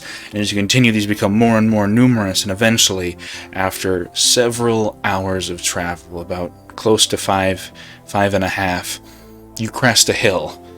And as you do, below you lays a small clearing where the hills kind of gently slope downwards before hitting a relatively flat valley between you and what is basically another ring of hills, very reminiscent of Steel Hill, that curve inwards outside of a bowl and create a very narrow gap between the two hills. And at the base, on just beyond this narrow gap, you can see that there are what used to be buildings, but far more complete than any you've seen before. There are what looks to be a tower of some kind, the base, 3 walls of it still standing, 2 more beyond it and to the right, and a third wall, strong and thick, that still stands there proudly within the now waning sunlight. Bramble and bush, all of it about thigh high, converge downwards, and in this gap, in this clearing, you can see there is movement. You see that there are a pair of individuals who are walking from a very large pile of wood on one of the sides of these towers, and are carrying large deposits of this timber in their arms to a wagon that is on the opposite side of the clearing, near a gap in the hills. In fact, the more I describe this, the more I realize it would probably just be easier to show you.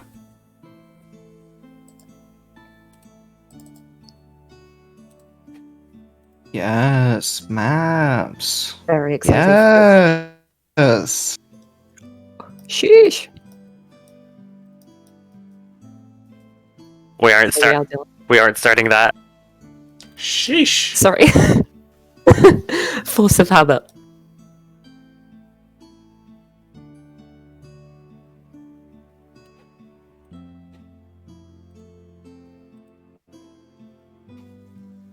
And where would we be?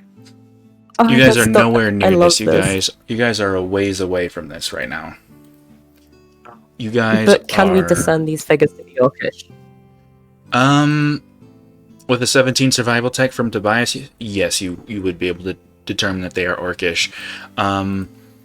With a 17 survival, you notice there are orcs traveling to and from this wagon. There is another creature perched on the very thick wall, purple-like, almost gargoyle-esque, with purple wings cloaked around it like a robe. Its head spiked from the back like a crystal, just kind of sitting there, perched, its arms pulled up tight, with carrying in its hands a trident as it kind of swivels back and forth, raises its head up, looks at the sky, and you can almost hear it sniffing from this distance before its arms lower, dangling low and humanoid, still carrying the trident as you can now see its wings furl back only slightly, and you can see its body, very human-like, crouched up, thickly muscled, just crouching there on this wall, keeping a survey, a tail swishing behind it, thick and heavily spiked.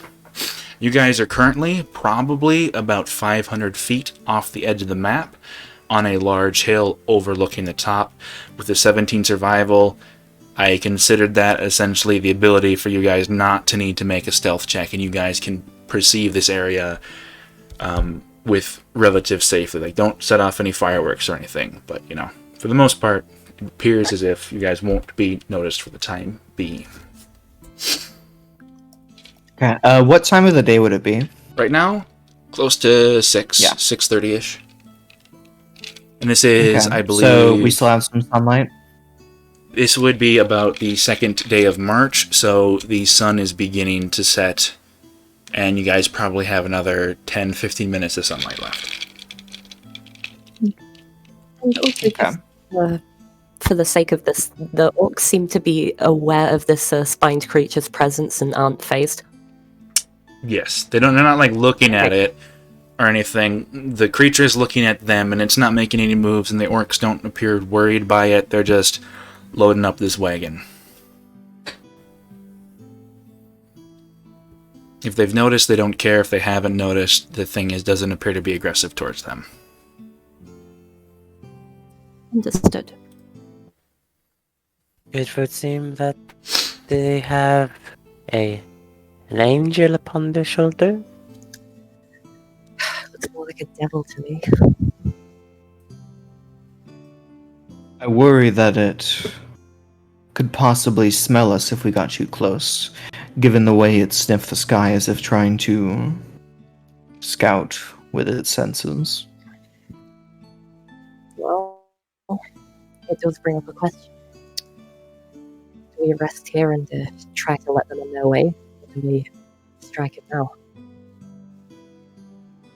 We could strike as soon as the sun goes down. It would be catching a group of them off guard before they can recoup it with the rest of them. And if we stayed for the night, then we wouldn't be able to build a fire because it would alert them to us. So I think we have to resolve this now. Hey Storm, I haven't I made don't you know roll how long anything. this group is going to be here if they're... Storm, I haven't made you roll anything. I haven't made you specifically roll anything yet. Make me a perception check. As well as get a d4 out. And I want Storm. And I I never want rolled a up like a 10. I want Storm and I want Summoners to make me perception checks. I'm sorry. I shouldn't have called you out like that. Oh, 15. he doesn't curse Summoners, the code. Summoners, with the help of Storm's eagle eye, you notice that this orc here, towards the wagon, the one standing there is kind of just leaning against it with his hand on the wheel, watching as the other approaches. The other one, arms full of logs, makes its way towards the wagon.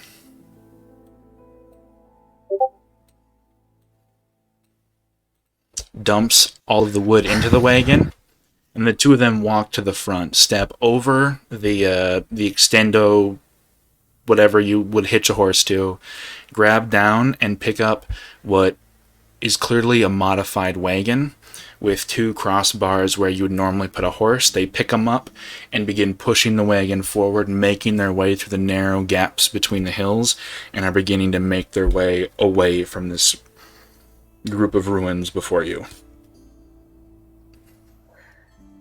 Just like I thought, they're on the move. Do we want to leave them be? Valen's gonna go ahead and take off his goggles now that the sun is dim. I think that maybe we should take out the winged creature first. Then afterwards we can perhaps check what's in the buildings. So, actually, yeah, question. Now that the orcs are beginning to make their way off, the creature is staying put on the wall. The creature did not seem bothered by that in any way, Okay. and is not moving beyond just sitting there and swiveling its head back and forth, like occasionally cranking its neck to the side and stretches as it kind of continues to roll its shoulders, the tail swishing behind it, wings kind of halfway flapping. Beyond that, no real movement or interest. Is there any way we can mask our scent? If it is true that this creature has enhanced senses like that.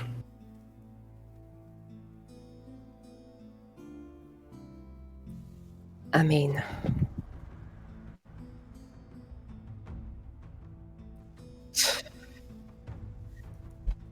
I feel like anything we do is going to make us stand out in one way or another. You may have a point. I think that they attack from a distance. I can Wow, go. should be good. There are 5 of us and 1 of him, so I am mostly concerned if he gets the chance to fly off and alert his allies.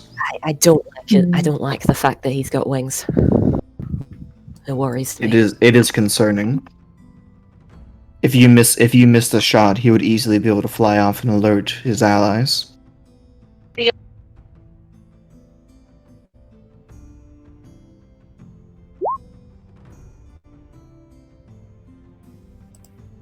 Well, How long is your range with your crossbow? I can reliably hit anything within about 100 feet, and dubiously hit anything in about 400. I see. So we will have to get quite a bit closer in order to get a guaranteed shot. Aye.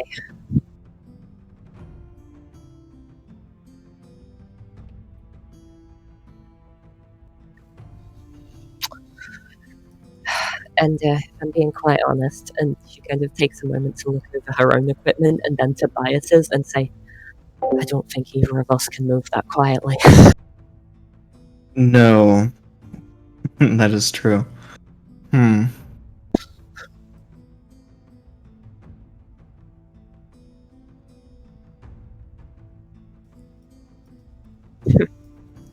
wonder if there's some way we could still catch it unawares, or maybe there's some way to get its attention. Or Maybe. from us, at least.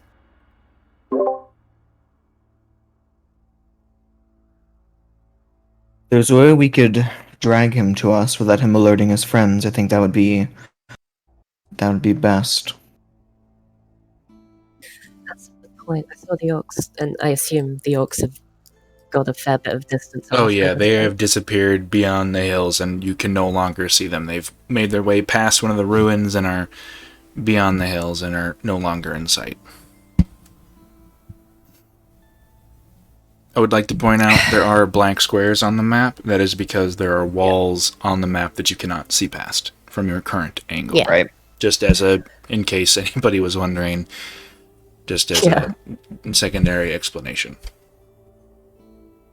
I also have a light crossbow. I'm a poor shot with it, but if we both shot at the same time, increases our chances of doing something. Catching him off guard. I am sure if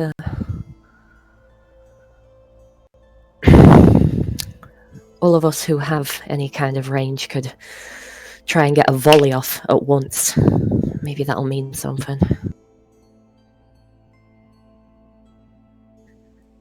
I think that'd be a good idea. Well, and she takes a look to the others besides Tobias and says, I think it's probably in our interest to approach a little.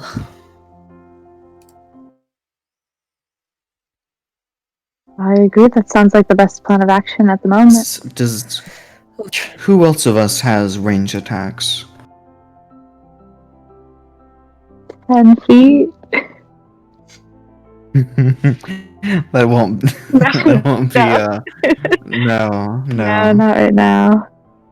Just heads a heads Yarrow, up. Just as a do you heads up have for you any guys. I was just about to say. Ranged abilities? I was just about to say. I have already modified this encounter, and I am not going to be playing Yarrow for you guys in this encounter. Not because I couldn't, and not because I don't think it wouldn't be good. I don't know if my computer can handle that. So I'm going to hold back on playing that for right now. In the future, we'll see what happens. But for right now, hold on. You know what? Let's test it. Nobody's saying anything important. Let's see how this works if I pull something up.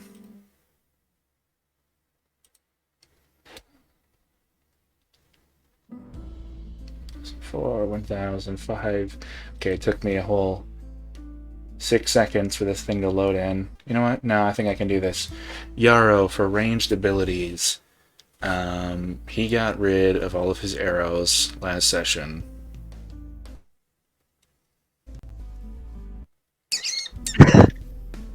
Currently has a single hit point. I'm going to change that. He did. I remember that.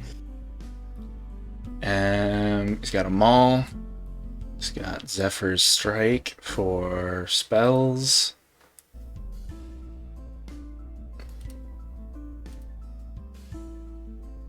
There's mostly just melee stuff.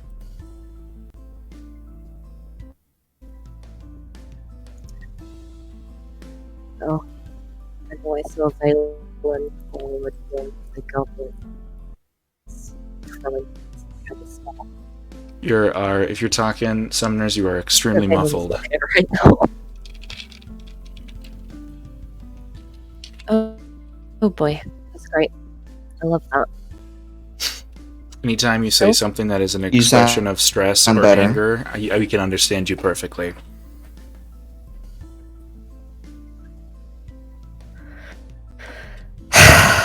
We heard that. Stress or anger, that comes through perfectly clear.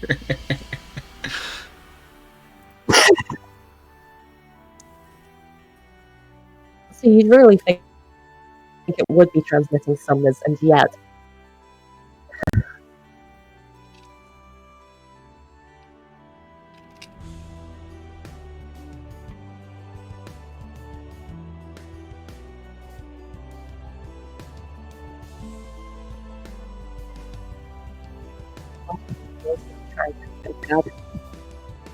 Same thing, still super muffled. literally kill me. Heard that.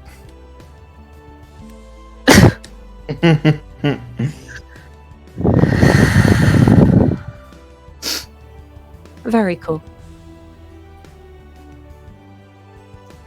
As I was saying, I don't think it would be a bad idea to approach a little. I agree. Anything else, eh?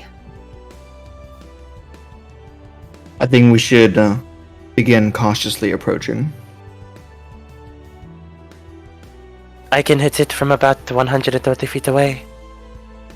Oh, Jesus Christ, that thing is terrifying. I'm not gonna put it. I can't share a picture of it. But I'll blow What this the up. fuck is that, dude? It's in the monster manual, baby. You shared a picture of it. I'm gonna blow it up. I think he means on stream. Oh, Oh. Jesus. That's what he looks like. That's his face. He is a nasty looking summer bee. You haven't fought anything homebrew just yet. There we are. Yeah, this is one of the many horrible spiky devils, I think. I like It's ever cute, I said. him. That thing will kill you and not think twice about it. Way to go. Oh shit, it's there. We have no further bright ideas. Yeah. And she's gonna kind of. I heard she's gonna kind of, and then you cut out for me. Yeah, let us. And Crouch she's down. gonna kind of crouch down and sneak forward. Okay. Who Towards is sneaking forwards with summoners, if anybody? Valen will go ahead and move up. Tobias will also move up. Okay. I'm going to be Yeah, right. Storm will come along Okay. just in case. So here's the thing. Advantage, on average, grants people a bonus of about 3 to 4, right? I'm not going to give you advantage, but you are moving through very heavy bush. And it's a pretty windy because it's a relatively flat area. So rather than give you an advantage, add +2 to all of your stealth checks. I'm going to be right back because I need to make sure my brother's in bed. In the meantime, feel free to talk shit about this dude you're Yep. about to fight. Man, fuck this guy. Literally, I was I, gonna. le- God. I left the Underdark to get away from spiders. Now I have to face this shit. Right, just have to do this in advance. We're doing stealth +2, right? Yes. I Yes. think so, yes. Stealth. Hey, 22. Disadvantage. Yo! Oh my god, I rolled something good. Even with Alright. disadvantage. We all rolled Alright. good. I am back. Let's look at these numbers. I'm hearing good stuff. Oh yeah, I do. So I that's do have disadvantage because of my armor. Yeah, me So- too. Okay. Still okay. Damn. A natural- nice. fucking hell. Nice. I still have to roll for Yarrow. Hold on.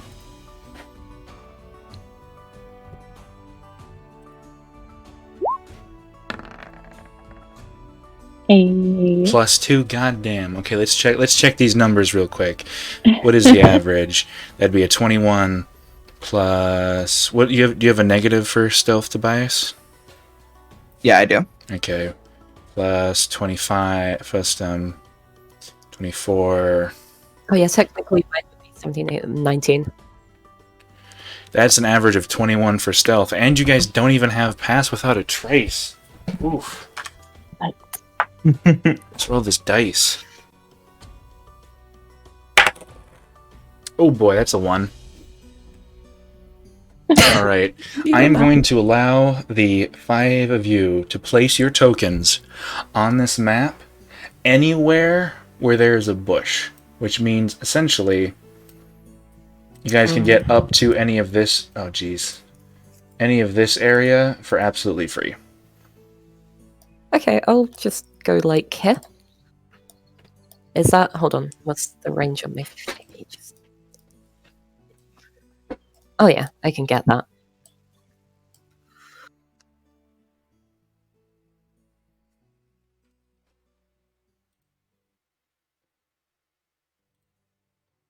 Okay, wait, I will need to adjust my position. All right. Yeah, so we're all within 100 feet. Okay, so I'm not going to change anything, but I'm going to put Yarrow on the map, and I'm going to edit their token. Yarrow can basically do a single thing. They can hit good with their mace. Right? They got the maul. That's what they got, and they do it good. So I'm going to edit their token, and all of you should be able to move the character. When it's their turn, in the case of initiative, I want you all to collectively decide what Yarrow does. Yep. They hit good with mace, and that's all you got to know about it. I mean, you seem pretty stubborn in the first thing. They just kept wailing on them. So Awesome. All right, so you guys are. Okay, so You guys make your way down. will we there. get advantage? If this would technically be a surprise round, if you decided to group together and fire upon this thing for everyone, the rock that Valen and Storm are behind is relatively rectangular and is about 20 feet tall at its apex, just as a heads up. Okay.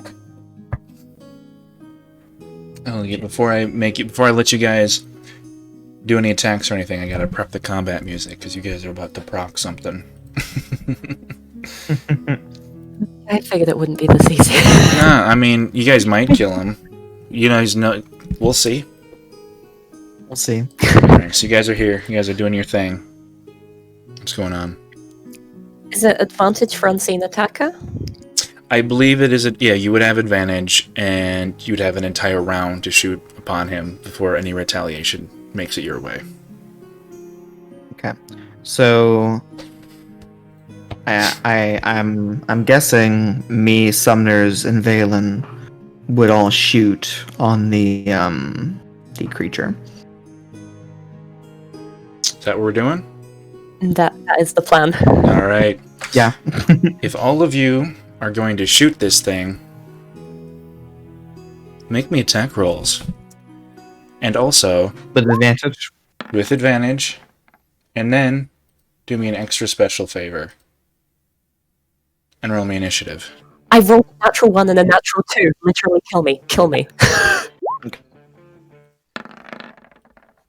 Yeah. Okay, this is bad. I hate this. A I have 10 a plus 8. and a 12. Did you see rolling initiative? Mm-hmm. An 18, you have advantage on this Valen to hit. okay, yeah, that's an 18. Alright. So, E.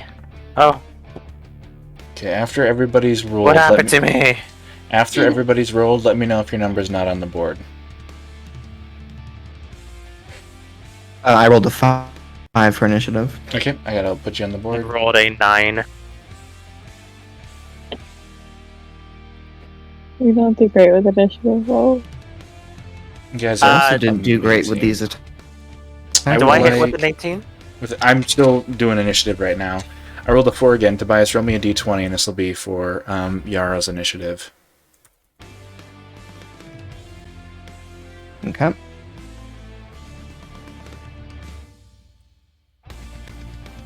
Oh, let me get that.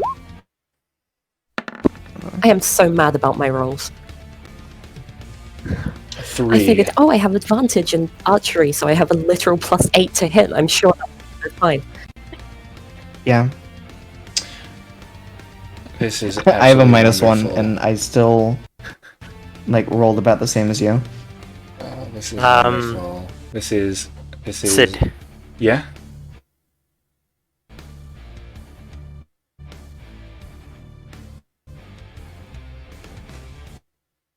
Oh. Sid, you're cutting. I'm not saying anything, so Yeah. Oh no, he can't hear us. He has AirPods in. Oh no. Look out! There's a devil Oh, behind you. no. Oh shit!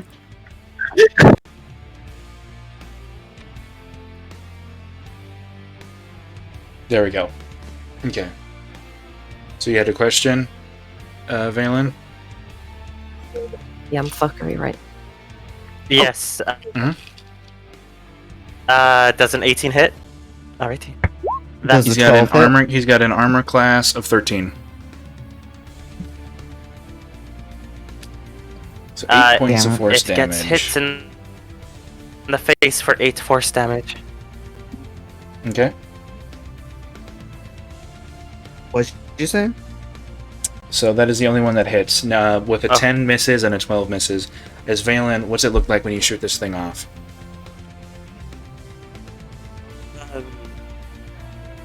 Kind of the silvery purplish energy would gather into his hand before firing off, kind of more like a spear, kind of surrounded by energy as it just flies and just plunges into him. He kind of halfway spins around, the energy Almost like a piercing- long yeah, spike coming out of his hand. Ironic. I guess I kind of ruined the surprise already, but you do hear from the the west side of the map, behind the wall beyond the pile, as the sound of the energy flies off. It hits the creature, which makes a screeching noise that its flesh is rendered from its skin, as you hear from the corner. And coming from around, you begin to see the body of a bugbear that is going to use 15 feet of its movement speed to get up from its nap, and then is going to use 15 feet of its movement speed to get around this corner. 5, 10, 15, so he's right there. He sees everybody, his eyes flare, his nostrils grow, and is going to charge forward as fast as it can for 30 feet, and that is the end of its turn. Summoners, it's your go. What are you doing? It's right about there. Fucking hell. Okay, I don't like either of these things, Oh, before you go, I almost forgot. but from where I am, I'm gonna take another The spined thing is starting to look kind of hurt. Not very tanky, this thing. Yeah, I was gonna say, I'm really pissed off at it, so I'm gonna take another shot at it from where I am. Okay. Oh, not with Oh, advantage. boy. Oh, but that's So that's just a... Oh, no! boy. 27. 27's gonna Take hit. that 27, though. 27's gonna hit. 11 points of piercing damage. This thing is looking real rough right now. 11 points of piercing damage. Yeah, this thing's looking real rough right now. Actually, hold on. Let me check this thing's stat block real quick. You shoot it, and... Let's just get it like the abdomen. Okay, I feel like I was cutting out there for a second. You shoot it, and the arrow strikes, and you catch it right in the sternum, right above where the rib cages connect, and you know that is a debilitating blow for anybody, but it doesn't seem to do as much damage as you would have hoped.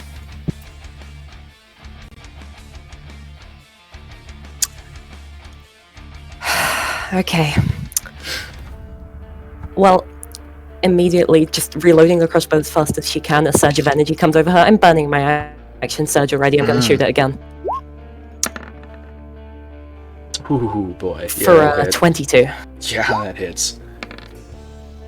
10. 10 Similar. points of piercing Same. He's looking rough now, damage. but neither of those shots, both of them were center body mass. You can hear, even from this Okay. distance, the sound of sucking wind as you've definitely punctured a lung, the sound of bone splintering off of steel as it's hurt bad, but it's still kicking.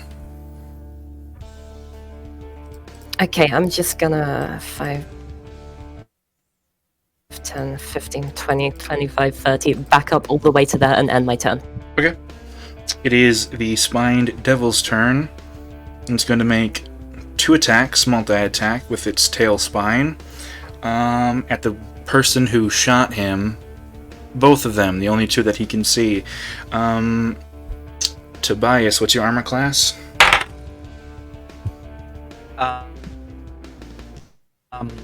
18. Okay. Valen, what's your armor class? Doesn't matter. It's 16. Doesn't matter. I rolled a 19 and a 20 to hit you Why? guys. Okay. Oh shit. Okay. Alright. I've almost killed somebody in this map so many times. This is worrisome. I don't like this. This is the luckiest monster I've ever fucking had. Is this a nat? Is that a nat 20? It was a natural 20, yeah. I was a natural 19 and then a natural 20. Okay, so Tobias, you take 6. You take 6 points of piercing damage as the tail spine pins you on the shoulder, kind of halfway spinning you around, and as it hits into your skin, you feel fire begin to crawl across your skin, and the tail spine erupts in a bout of flame, burning across your armor before disappearing in a cloud of ash. That was 6 points of piercing, followed by 6 points of fire damage. I just need to make sure, Valen, how many hit points does Valen have? 14. Okay, so at minimum he's unconscious. Like there's you're unconscious by this because brutal criticals do a total of 14 damage on this. I just can't roll max damage. I don't want to kill you.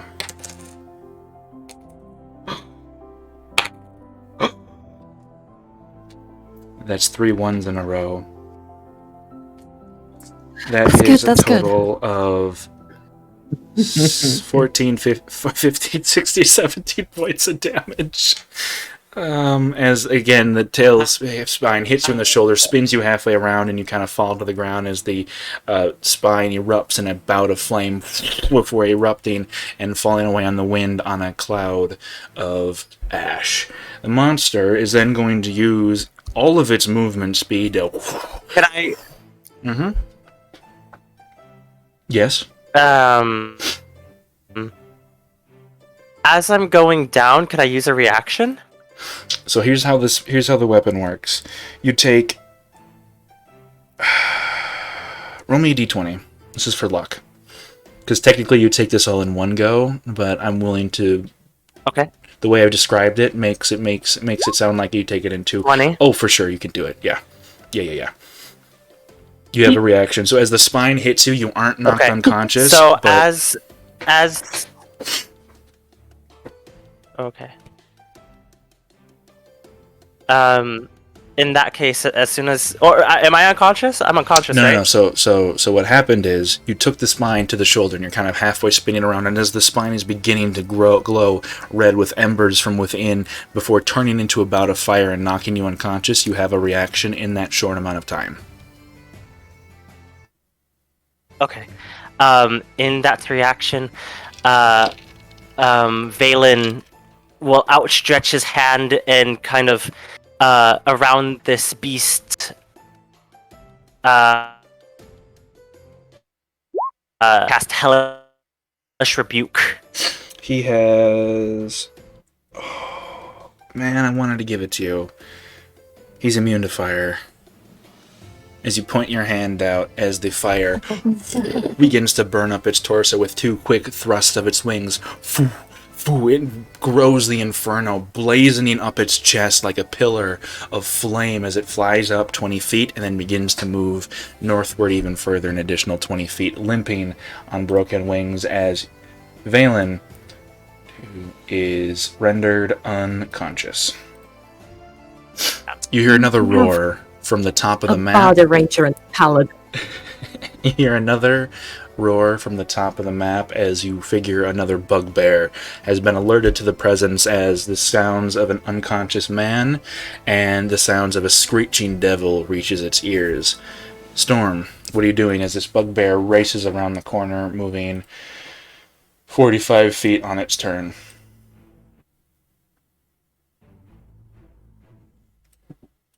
Okay, so I have a question real fast before I do anything. Please. So I have levitate. Mm-hmm. If I would use levitate on him, would he still be able to fly? On him? Yes. An unwilling creature will have to make a Constitution saving throw. So the way I would describe this is that levitate basically puts you in 0 Gs, and I figure beating your wings would be equivalent to pushing yourself off against a wall, so he could still move. He would probably just be slowed. He wouldn't be as fast. You gather from how much he's traveled so far, he can probably move 40 feet a turn. I'd be better to use it on like the bugbear since they're charging us. Well, I'll just use cure wounds on Valen. That's a good idea. Yeah. 1d8. 1d8. That's gonna be, I think, an 8. Plus charisma, I believe. Yes, so it's gonna be an 8. Okay.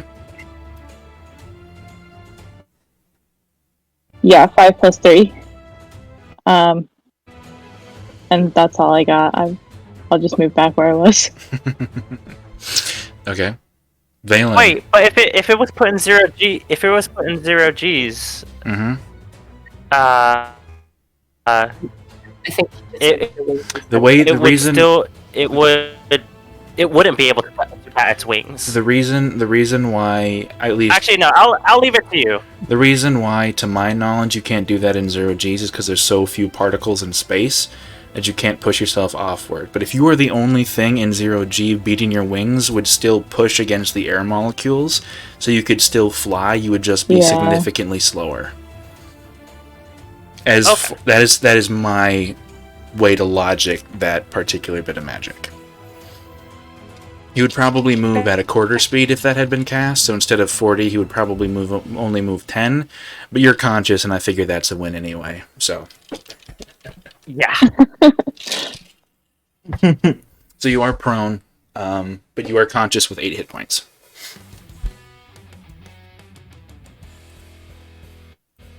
And it is your turn, Valen. And it's your turn. Oh, is it my turn? Mm-hmm. Oh shit, that was quick. Valen will get up with half of his movement and then raise his hand once more, taking aim at the beast and firing off for an 11. Just misses. He's got a 13 armor class.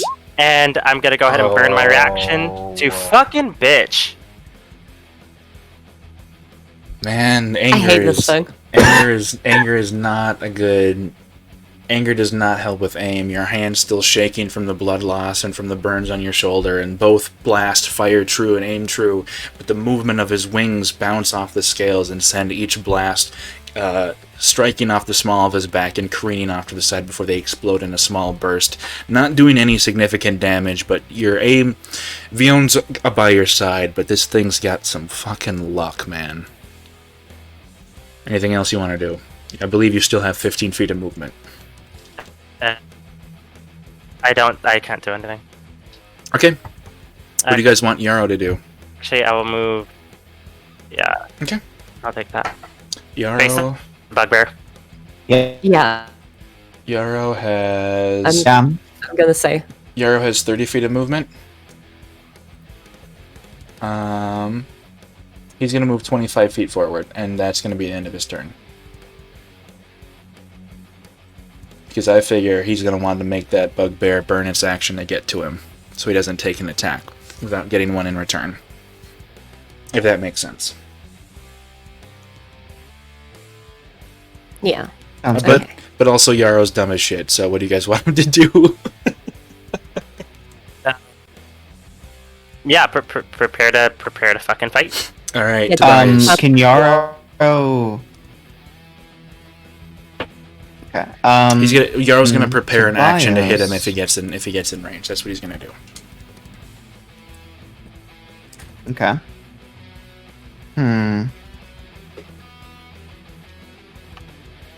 Both of these bugbears are carrying wicked-looking morning stars, by the way.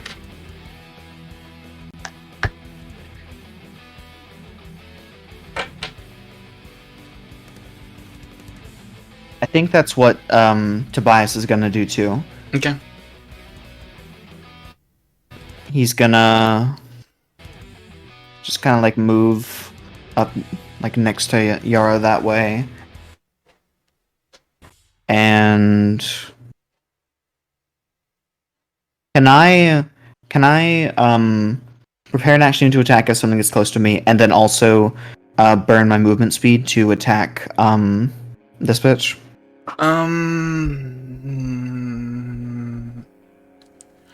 I'm going to. You know what? I think this will be fun. Roll me a d20. Same thing as death. Actually, you know what? No. I'm going to make a stance right here. You can.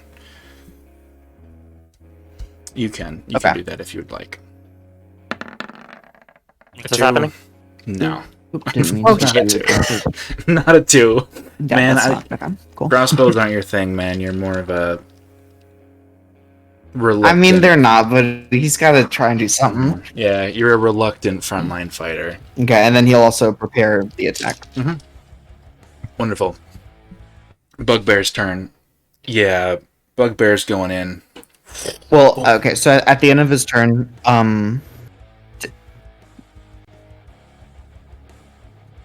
Tobias also shouts to summoners, can you kill that thing, please? And she just kind of stares at the 2 bolt wounds that it shrugged off and says, I'm fucking trying. The Bugbear, with huge steps, a morning star in its hand, is going to begin charging its way towards all of you, which, oh man, he's going to make a decision here. He doesn't want to fight both of you. Yeah, he is going to move the 30 feet. He's going to avoid Yaro's prepared action and get to here to Tobias. So he's not flanked, but he can still hit Tobias. Tobias, you get an attack on him. He gets an attack on you.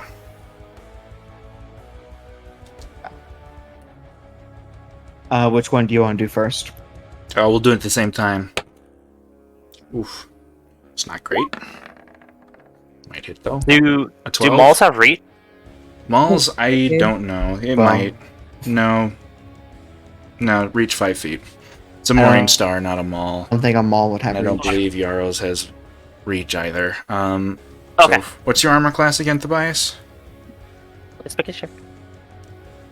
Is it 18? 18. Oh god, I rolled a 14 Yeah. plus 4, so it is going to hit, but it's only going to do half damage. Okay. 2, 5, you take 3 points of bludgeoning damage. Boom! As it ricochets off your very heavy half-plate armor, not doing anything particularly significant in terms of damage to summoners. It's your go. What are you doing? Tobias is Okay, quite injured. Can you use movement 5 to 15, at least 15 feet, and just do some measuring? Yeah, that thing is still in range. I'm going to use my action to take a crossbow shot at the devil. Please do.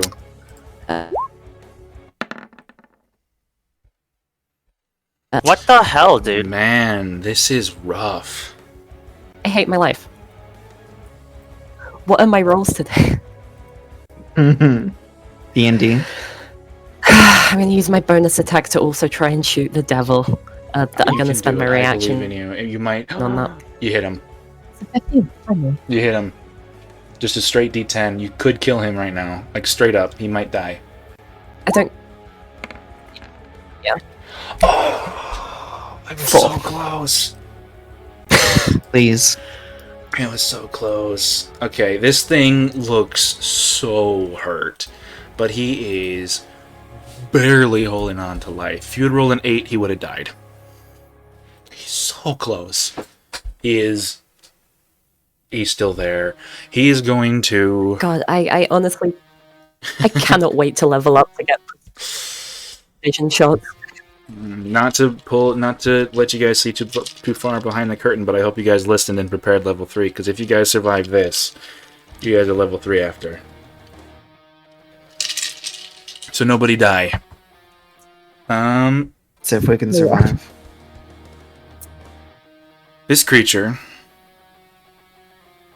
Yeah, that's what he's going to do. This creature is going to fly forward on heavy beats of its wings to the top of this wall. And is going to disappear from view, and that's the end of its turn.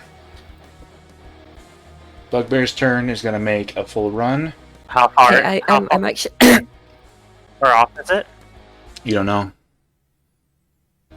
He ducked behind the wall. You can't see him currently. I mean, at the same time, I know it's Oh. it's not good to let it.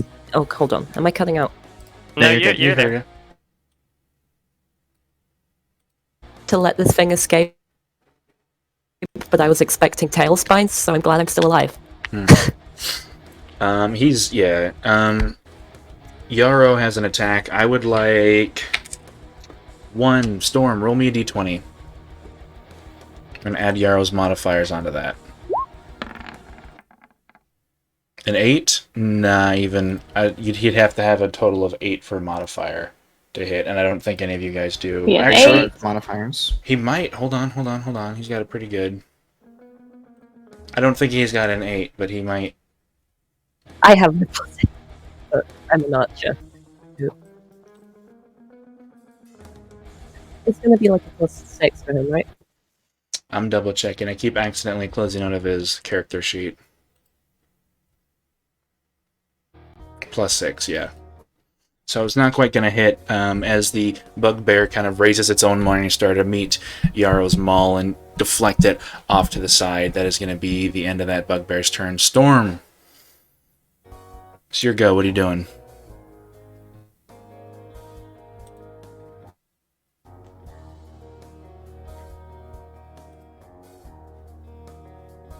You're cutting out. I think it is Storm's turn. I think it's my turn. Yes. Oh. Storm. It's your Yes? go. What are you doing? Okay, cool. I'm just gonna move over here. And just gonna swing at that guy. We'll do longsword two-handed. Good God. This is supposed to be a hard encounter, but like this is about to turn deadly. This is not good. I'm at full hit points still, so I'm not too worried. Okay. They also hit hard though, or they can. God damn it. Is there anything they've got, else? Yeah, bugbears They're are also like nasty. super tanky. Is there anything else you would like to do, Storm? I can use my reaction to try again? Roll a straight d20. There is a chance. There is a chance. I'm sorry, the first part cut out. Just roll a straight d20. I think he said roll a straight d20. Yeah, Oh, straight d20. Okay. Wait, what? Oh Why my are we God. rolling the luck rolls? Question. You did it. You fucking did it. Roll damage. Just this straight this was for a d10. reaction attack. Yeah. Yeah. It was because Oh my it's God. Why? Fuck. Okay. Yeah, he looks perfectly Guys, the fine. code is cursed. This is what I get. Do you remember during Oh. the one shot I managed to do 33 damage in one turn, and this is my comeuppance for that. I rolled above 10 like 3 times total. Anyway, that's the end of my turn, so Valen, wish me luck, guys. Beautiful turn. Valen, what do you want to do? Valen's gonna go ahead and move forward to meet this bugbear, and Hold on. Just a friendly bit of... Actually, you know what? Both for you and Storm, well, friendly bit of advice. Okay, you wait. could Before, flank. sorry. I could what? Just a friendly bit of advice for both you and Storm. You guys could flank if you wanted to. I can't How do you do get that? there. You're from there? Hold on. How many feet of movement do you have? I could go over there, but I can't get over there. You can flank I have this 30. bug. Just right up top there. You could flank that bugbear, yeah. Yeah, right where your arrow is. Yeah, you could get that. Oh right. no! Oh no! I could flank up there, but the thing is, I'm wondering, should we get after that spine devil because it's like, Will kill us. no, because the thing is that if it gets away, it can warn the entire ruins. You know, it could be even Yeah, but worse. And we have a chance to hide. Yeah, we just Can it even we speak? need the chance to recuperate. I'm at 3 health. It's up Okay, to you. I'm gonna No. go ahead and move right here then Okay. and flank. And then upon the beast in front of me, I'm gonna go ahead and cast Hexblade's Curse upon it. The Okay. silver markings kind of running up its body.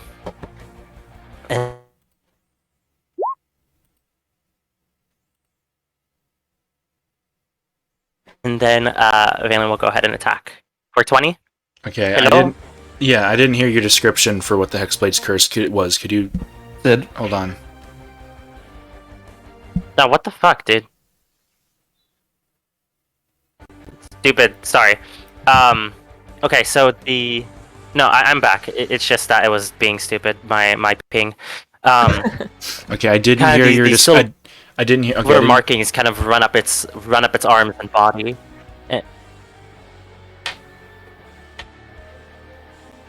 You're fine, keep going. You're doing what I was going to ask you to do. It was just describe what it looks like, so keep going.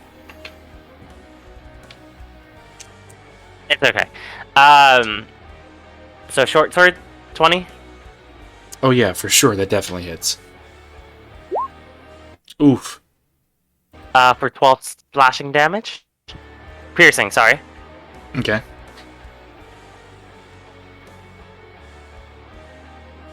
Yeah. Yeah. Alrighty. And I think I'll keep with that for now. Okay. You could use your reaction if you want to. Huh? You could use your reaction if you want to. No, it's okay. Okay. What do y'all want Yarrow to do? Just take a swing at this dude?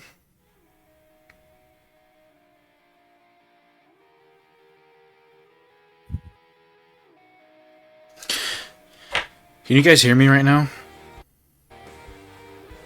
It keeps cutting out, That is the weirdest. It's cutting out really bad. That is... like, really bad. Yeah. You're okay for me now. Mm-hmm. Okay, Yarrow rolled Then a he's- 15 plus shit. Yeah, maybe not. I want here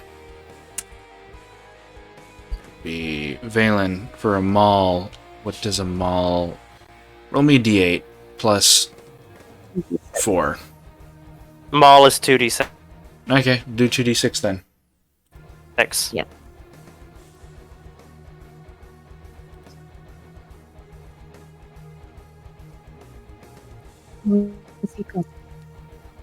It is so bad right now, guys. It's gonna be 2d6 plus 4, because Yara has a strength of 18. Mm-hmm. Mm-hmm. Okay. Yeah, but where's Sid? Okay. Ugh. 6. So that's 8 total. Yeah, Bugbear's starting to look pretty hurt. He's not looking too great. He's not looking too great right now. Yara does 8 damage. Yeah, I got it in. I got it in. He's looking pretty rough right now. Tobias, it's your go. What are you doing? Sorry, we couldn't hear you. I'm going to help myself. I'm going to use all 10 points of lay on hands on myself. Okay. Muy bueno. Muy bueno. Is that the entirety of your turn? That's what you want to do? And then I'm also going to burn my react. I would also like to burn my reaction to do an attack on the bugbear. Okay.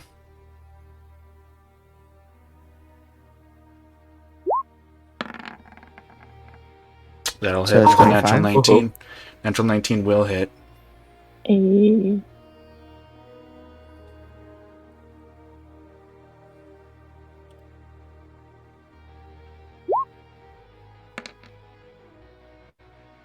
And 6 damage. Muy bueno. -6. Good hit. Good hit. Top of the turn order. It's the one that you just hit. He's going to take a swing. He's going to make a decision. Man. And he's going to hit the freshest combatant. Oh, he's also flanked. Does that He currently isn't. Storm didn't flank. I forgot to remind her. Oh, okay, Yeah. okay, I see. I think she'd have to be like here. Yeah, that makes sense. Yeah, I don't think I could have gotten there anyway, because right there was 30. What's your armor class, Storm? Oh god, 14. I rolled a natural 17. Oh god, no. That is 10. You take 13 points. No. You take 13 points I of just bludgeoning wanted to damage. help. You take 13 points of bludgeoning damage as the Okay. bugbear slams his morning star into the side of your arm as you kind of rock to the side. You can hear the sound of your skin tightening against the prongs, and your clothes rips only slightly as blood begins to flow down your arm. That is its turn. Summoners, it's your go.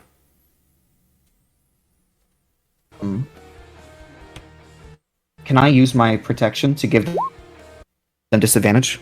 Sure, let me roll that again. What's your armor class? Again, Storm? My armor class? Storm, It's what's your 18. armor? Storm, what's your armor class? Oh, mine is 14. I rolled an 8 plus 4 for 12. It does not hit. You do not take any damage from that swing.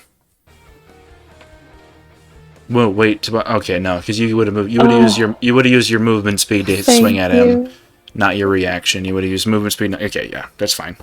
Perfectly fine.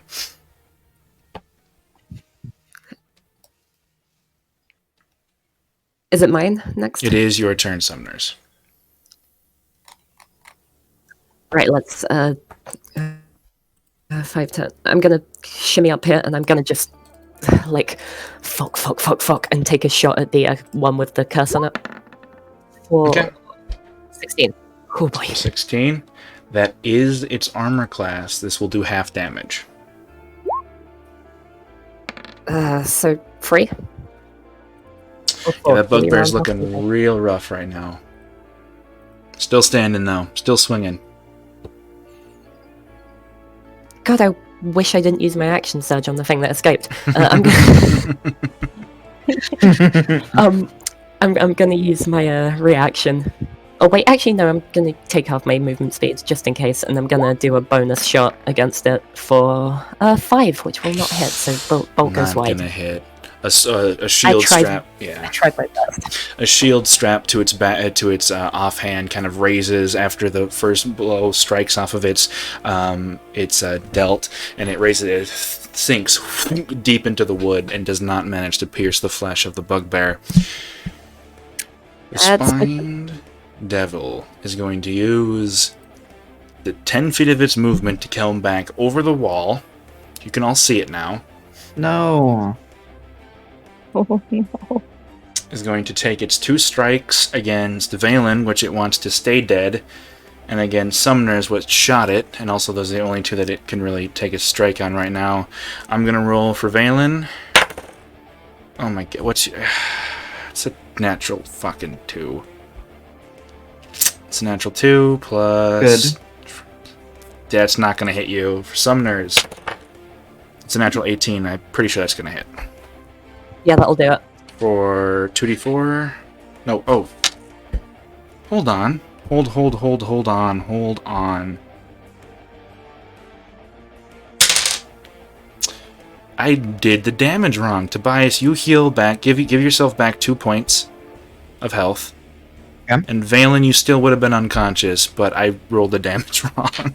So, unfortunately, Summoner, you take 6 points of piercing damage, followed by 2 points of fire damage, for a total of 8 in total. Okay. Is going to use 10 feet of its movement to go back, and is currently out of view. Frick. Fucking hell.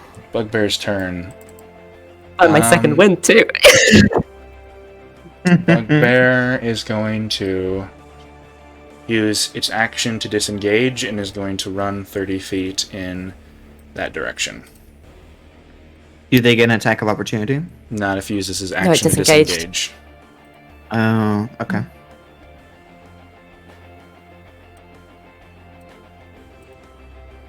Storm, it's your turn. What are you doing? Neat. So I will use the correct tool. I'm gonna move, so I'm flanking. And then just longsword again, and I have advantage, correct? You do have advantage on this. Okay, cool. Jeez, that's gonna just barely hit.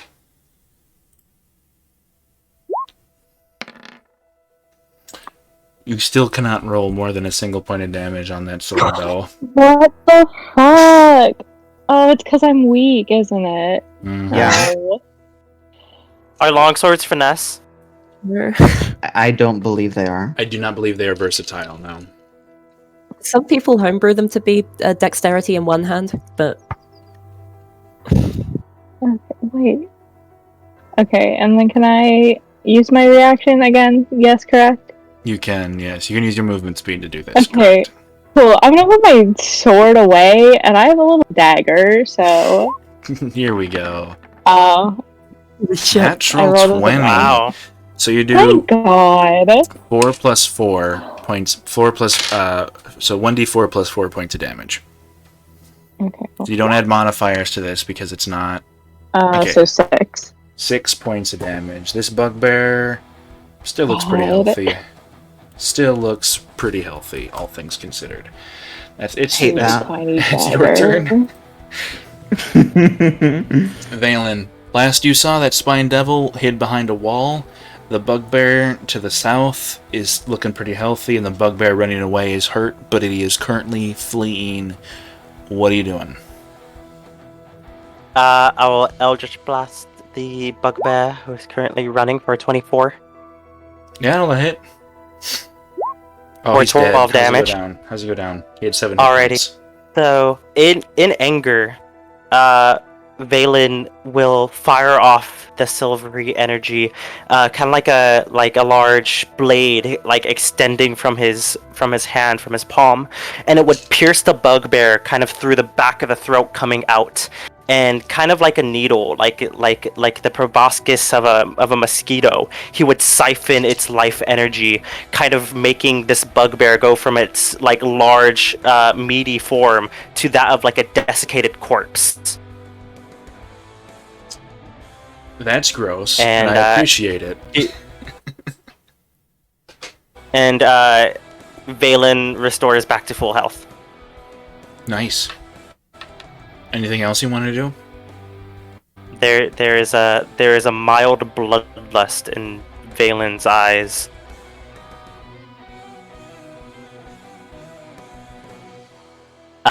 Then afterwards, can I use a bonus attack?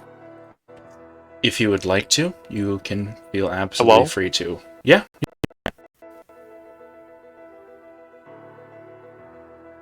Can you hear me? Alrighty. Valen will then redirect his... Yeah, there you go. Okay. Down below. Oh. Yeah, and blast that one. Yeah, that'll hit. Yep. Alright, and so question. Well, that'll be 10 damage, but do I add my agonizing blast to that or no? No, when you do damage on the bonus attack, it is just a dice roll. That is it. There's no modifiers. Okay. If your cantrip can do more than one dice roll as you level up, it only does the base damage, so that it stays on par with martial abilities. Alrighty, so then that'll be You said 10? 10 damage to this bugbear. That bugbear's looking pretty hurt at this point. At the end of your turn, before Yarrow goes, and Yarrow's going to move down and hit this bugbear. But before that happens, a creature was holding its turn. no. And from behind Valen, where it was previously invisible, a short, impish, green-skinned, pig-nosed, needle-mouthed creature appears from behind and reaches in to bite. No?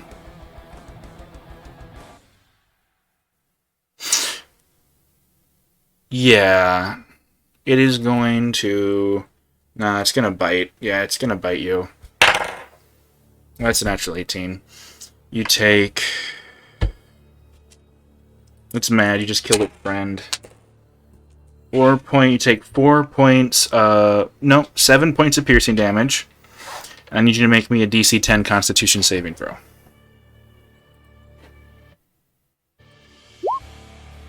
Oh yeah, easily passed. Not 20. Okay, so you take.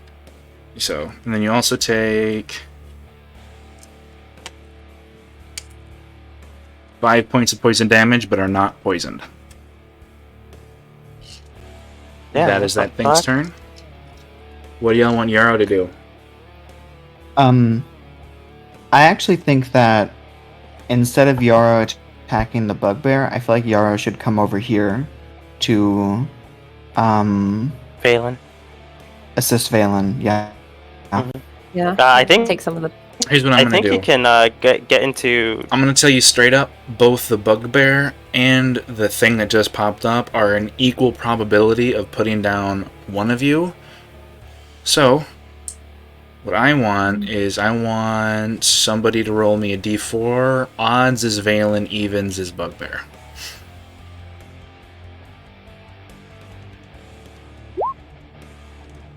Okay, so he's going after Where? Yep. Wait, I said odds is okay, I'm going crazy. In my head, I'm repeating odds is even, and then it's not. Bugbear. Wait, somebody move Yarrow, because y'all have the ability. Y'all have the ability to move. Okay, because in my head, what's repeating is odds is even, and that is not in any way. Okay, here's a d20 for Yarrow. It's a natural 19.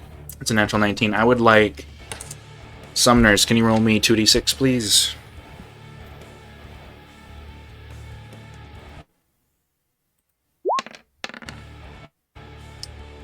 Oof. Oh my 7 god. plus 4. His bugbear is at literally 1 hit point right now. I'm gonna roll again because maybe Yarrow can put this thing down.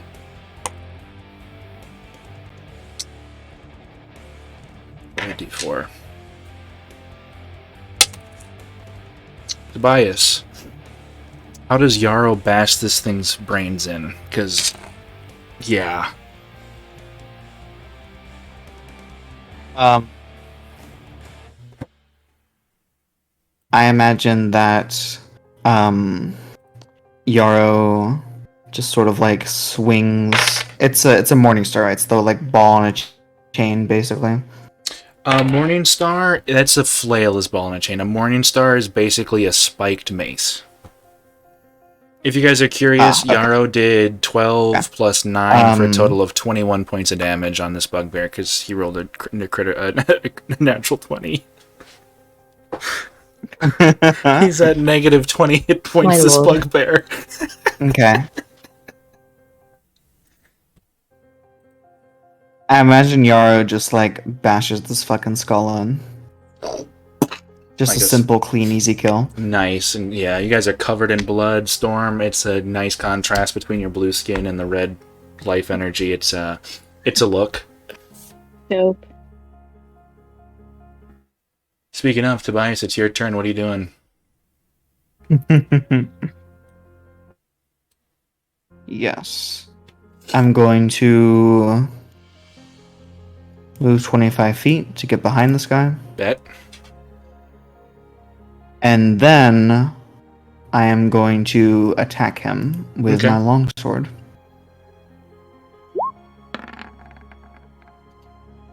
That's an advantage. You do have advantage, that is true. true. Oh, good point. You are flanking. Wow. Half damage. 13.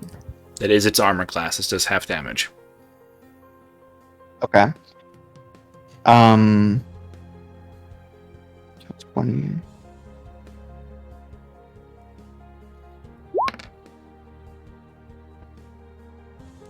Takes a single point of damage. Okay, so that's 3 damage. This creature takes This creature takes a single point of damage as you swing against it. 1, you kind of catch it in the middle of its scales, and 2, your non-magical weapon doesn't seem to do as much damage as you were expecting. What else are you going to do? I interrupted you. I apologize. Sorry, I was gonna say as I'm striking it, I'm going to use my Oof. divine smite, Do it, do it, Smite do that it, bitch. do it, do it. You could kill which this. is gonna I would like to. Kill Demon Baby Yoda. Okay, so 2d8. Do I add my like spell modifier to this, or is it just 2d8? Just flat 2d8. Just 2d8. You Okay. could. There's a very high likelihood. He's fucking dead. He's dead by 4 points. What happens? Yay. Nice. Tobias brings his up, and then it is glowing with a radiant energy, and then he just spikes it straight through the back and through the spine. Like a pinata. Just an explosion. This is the second person on this battlefield who has been painted with the blood of another creature. Both Valen and Storm are very much covered in red and gore and ichor, and it is a look you guys would fit right in a metal band, you know, topical considering the background music. Is there anything else you would like to do, Tobias? No, that'll be all. Ranged action. Or can he? I don't think he can, never mind. I think he already used his action, his bonus action, and his movement that- speed. Oh, okay, never Yeah, mind. so that's it. Why? Okay, so question, sorry. This is just something I noticed. Why does this sound like Rock Christmas? It probably is. Dun, dun, dun, dun, dun, dun. Dun, I dun, think, dun, if I dun, remember dun, correctly, I think I think this is a read. this is Into the Hall of the Mountain King. That is exactly Yeah, the it is. song. That is exactly the song. Yeah. Yeah, I was going through this guy who does all the music for this. Yeah. I was in band in high school. Yeah, the guy who does this has a couple of classical music pieces that he redoes as rock. Alexander Nakarada, he's a Swedish dude. Or Norwegian. He's Scandinavian in some capacity. He's fucking awesome. Probably like 3 people are watching this on Twitch. Go to serpentsoundstudios.com. It's on the page. He is awesome. He is the best. Like, please. Fucking please. Sumners, it's your turn. What are you doing? I'm gonna try and duck behind this rock for cover, and Okay. I'm gonna ready an action to fire a crossbow at the spine devil if it comes Okay. within 100 feet.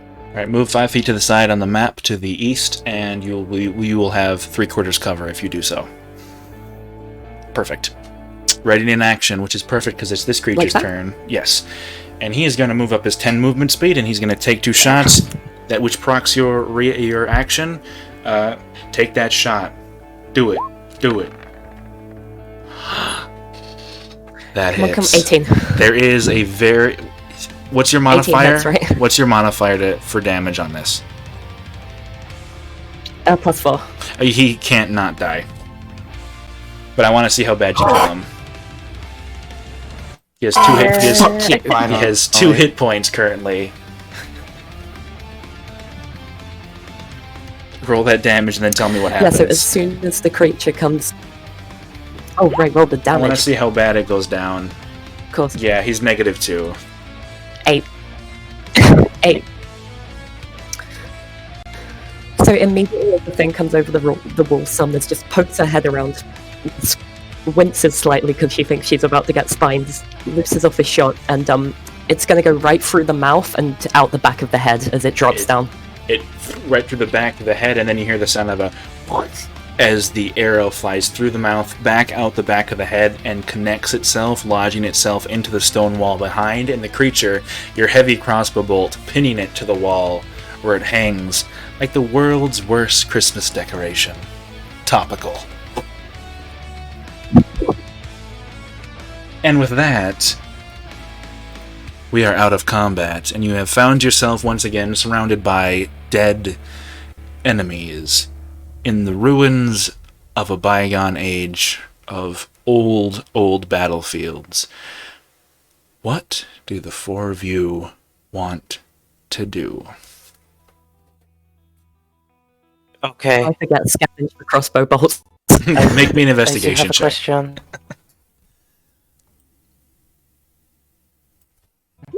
Is it possible?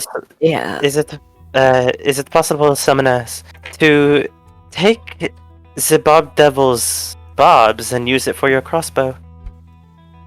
Ooh. Crossbow. Don't know if I could repurpose them like that. God, Vion. What did you say? It is I, your goddess. No. Okay, I'm done. I mean, it Valen depends. immediately regrets his decision. Summoners, you've met some pretty crazy, wacky people in your army days. It could be done. It depends on how well you harvest it, what shape they're in, and whether or not the shape is either. It would depend on what you scavenge and what people are in town. Okay, how many did I find through a 15 investigation just for my normal bolts? Every arrow you find, every arrow you shot, you find, save for the one that pinned the creature to the wall, which is either gonna need to be broken to be removed. But I figure it's cool as hell, so I figure you wouldn't mind losing I'm one for leaving it that. That's back up to 19 from like less, so I'm happy. Yeah, you know where you shot them, and the ones you did shoot were deflected rather than broken. So yeah. Yeah, a lot of mine went wide, my lord. No, actually, you don't get the one that was shot into the shield of the bugbear. Okay. So you get all of them but 2. I'll happily accept that. Everyone, well done. So these things are friends, apparently. And not nice ones either. What does this bugbear have on it? Make me an investigation check. I don't know if you guys heard me. Investigation check. It sounded like it cut out. Oh, okay. Investigation. Intimidation. That is intimidation, not investigation. So rather than I intimidate the dead body. So you What don't do you have? You don't have a 22. You have a 19. Yeah. You have a 19. Not a 12 because you keep the original roll. Okay. You just subtract by 3, so you're at a 19. On this bugbear, you find roll me 2d10.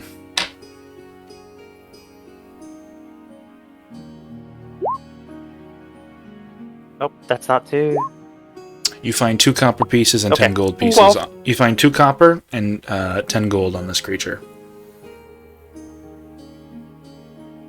Well, at least I made my money back. Yaro, you should take one of the Warhammers or Morning Stars. Could be good I'm gonna look at something real quick. for your arsenal. Because I don't know, that might be a monster specific thing. It might. Because I'm looking at D&D. I would Star. imagine he's just taking the weapon, and it would be like the Morning Star stats, not the Yeah, I bugbear think stats. I think they get a 2d8 to it because they're like Yeah. brutes. Yeah, so a But it's Morning 1d8 in Star. the normal weapon. They're big The boys. Maul, I believe the Maul is better for Yarrow, because the Maul does 2d6 and the Morning Star does 1d8. Given that Yarrow specifically bought a Maul, he can pick one up. I'll put it in his inventory, but he's not going to use it until I get confirmation from Daisy. But he currently picks up a Morning I figure it's more Star. of a trophy than anything. Summoners, you're going over in that direction. You're kind of checking things out over there. So I'm going to reveal what you see. Nothing. Afterward, Valen is gonna go ahead and walk up to Storm and use Prestidigitation to clean them off. Oh god, thank you. That is literally what that spell is for. It would seem that our teammates do not know much of good clothing. Seems like it.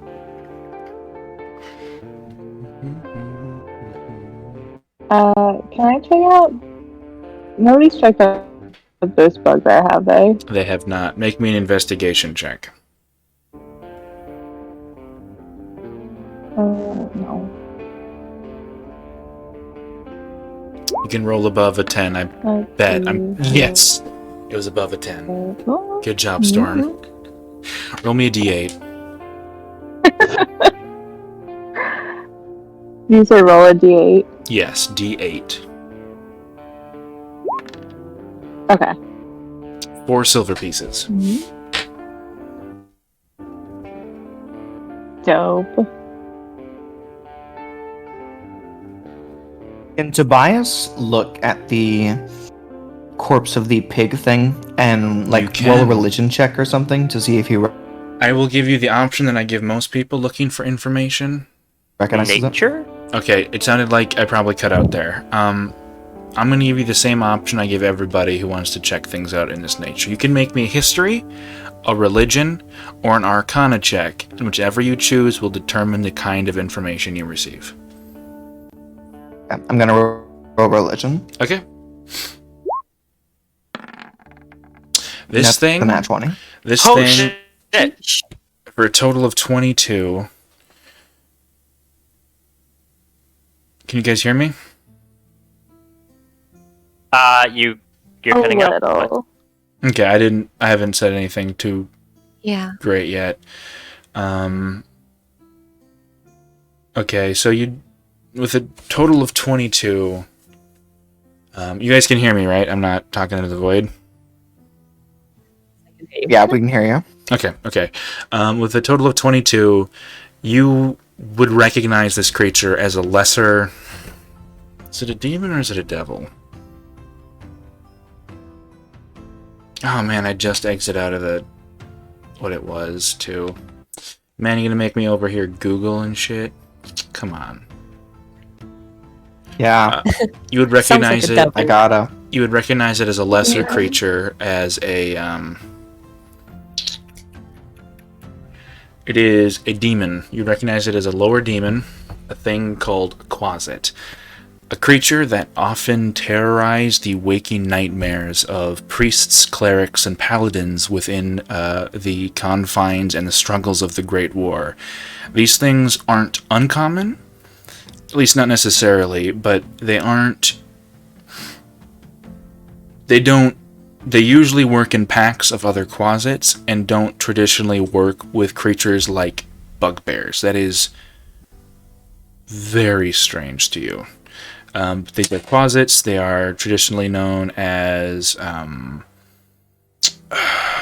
They were traditionally used as spies and ways to torment people, given their innate ability to shapeshift and turn invisible. They were often used as a way to torment people, as if they were walking in nightmares when frogs turn into demons and then back into frogs, and are generally just spy masters and tormentors of the religious traditionally.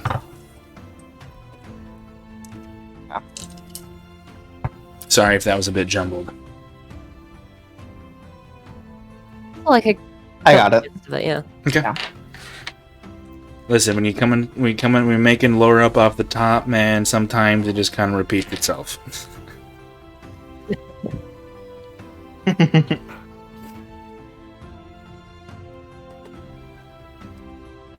I would like to go check out this building. Yeah, let's. Perhaps we should Okay, I'm Take- gonna do this in a counterclockwise. a long rest. Counterclockwise, as summoners, and you guys Actually, yeah, that. as you guys check out the Yeah. area, I assume you guys are doing Just this kind of walking around. an average. On the back where the second bugbear came out, you just find more crumbling wall, nothing in particular. Behind this place, you find more of the same, So that was just just nothing. Then behind this, where the first bugbear came Oh, out, yeah. in the back corner. Was I cutting out? no. Okay. In the back corner, in like crumbling old wood, you find what appears to be a trapdoor of some kind. Ooh. Okay, that could either lead to our salvation or our death. Well, they were taking a cart somewhere else, so I don't think their main base would be here. And I assume that anyone underground would still be able to hear the commotion on the surface. Well, whatever it is, I don't feel fit to go Agreed. down there right now. Tell you what. Actually, what time is it? Currently, It still is about nighttime? 6:30ish. Yeah.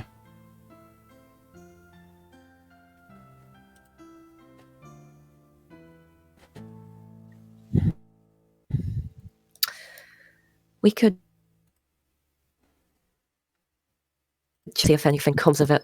Just a short little rest to recuperate some.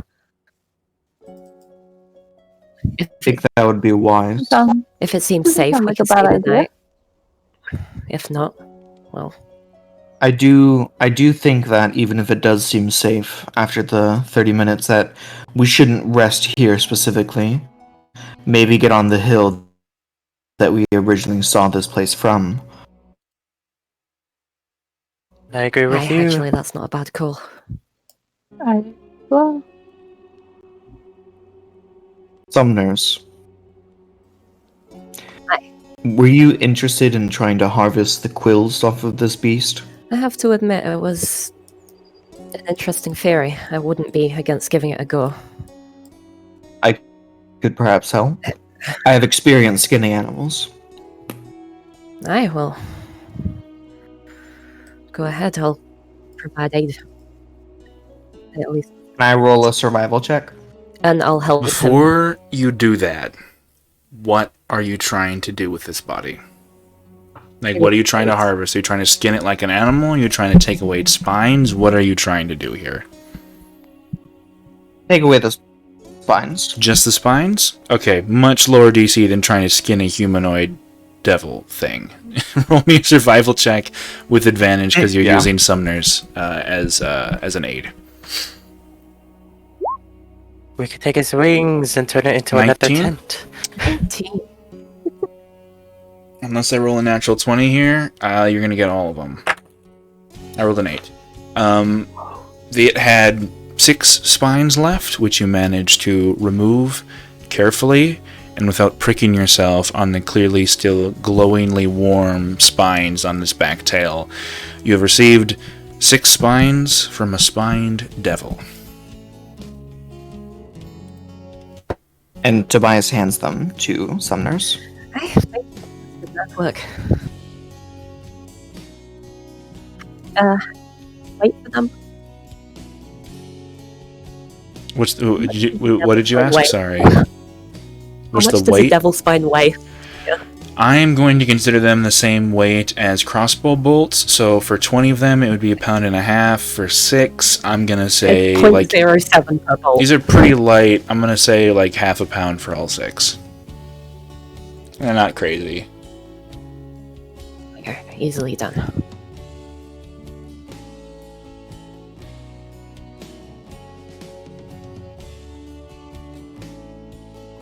Well, should we all take our short rest and wait? Aye. A short rest or a long rest? We're going to take a short rest to make sure the coast is clear, and then if it is, I think it'd be wise to move over to the hill and then take our long rest. Gross. It's gross. What the fuck? That's what the green thingy looked like. It's a picture of a That's the thing closet. that bit me? Yep. Dog, baby. That is gross.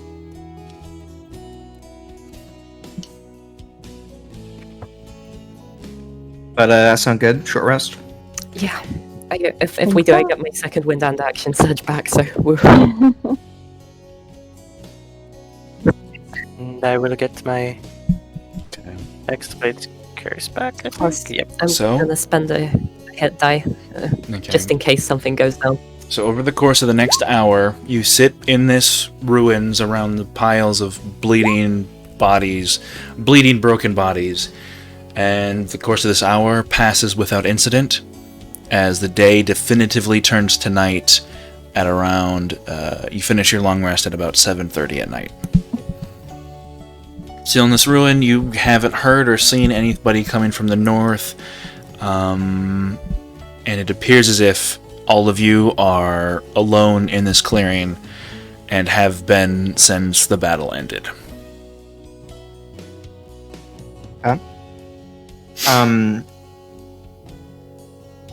I think before we move to the hill and rest, perhaps we could stack some of the wood here on top of the trapdoor to make sure if there is anything in there, it can't get out to ambush us. We should just peek first. You're super quiet, Summoners. Literally. There you go, I can hear that. Great.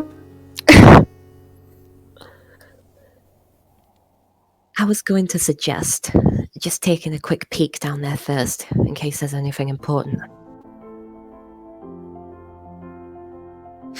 I don't think that would be a bad idea. Suppose it can't hurt.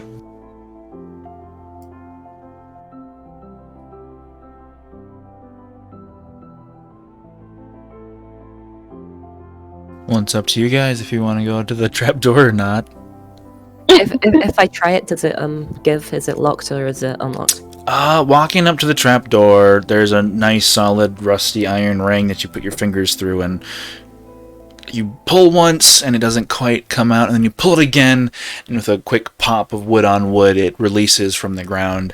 It's a tight fit, but it releases without a lock or anything, and you are met with the dark interior of whatever is beneath this trapdoor. Can I see anything with my dark vision? With your dark vision, you would be able to see that this is what is ostensibly a pit that goes 20 feet down. You see what looks like the crumpled scrunches of 2 bedrolls, and you see what is a back door. Not a back door, a back wall that extends from where the wall is above ground and continues downwards. And then the room that you're looking in extends underneath your feet past your vision.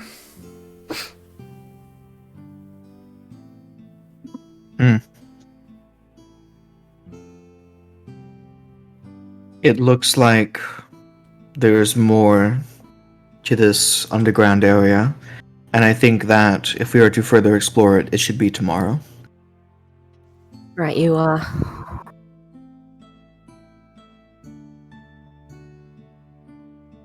And Tobias starts to gather wood to put on top of the trapdoor.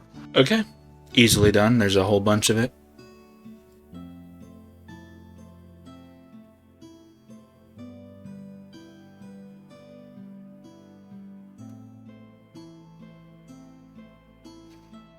And if that's all you guys want to do in here and you guys want to go set up camp on the top of the ridge that you guys first came through, that is also very easily done. Alright. I suppose I will be taking first watch. I'll take first watch. You all took a bit more of a beating than I did during that fight. You did go unconscious, Valen. I will be fine. I'm not sure if they would notice this or not. However, one thing with Valen is, despite going unconscious, getting torn to shreds, and getting stabbed multiple times, he's hardly bleeding.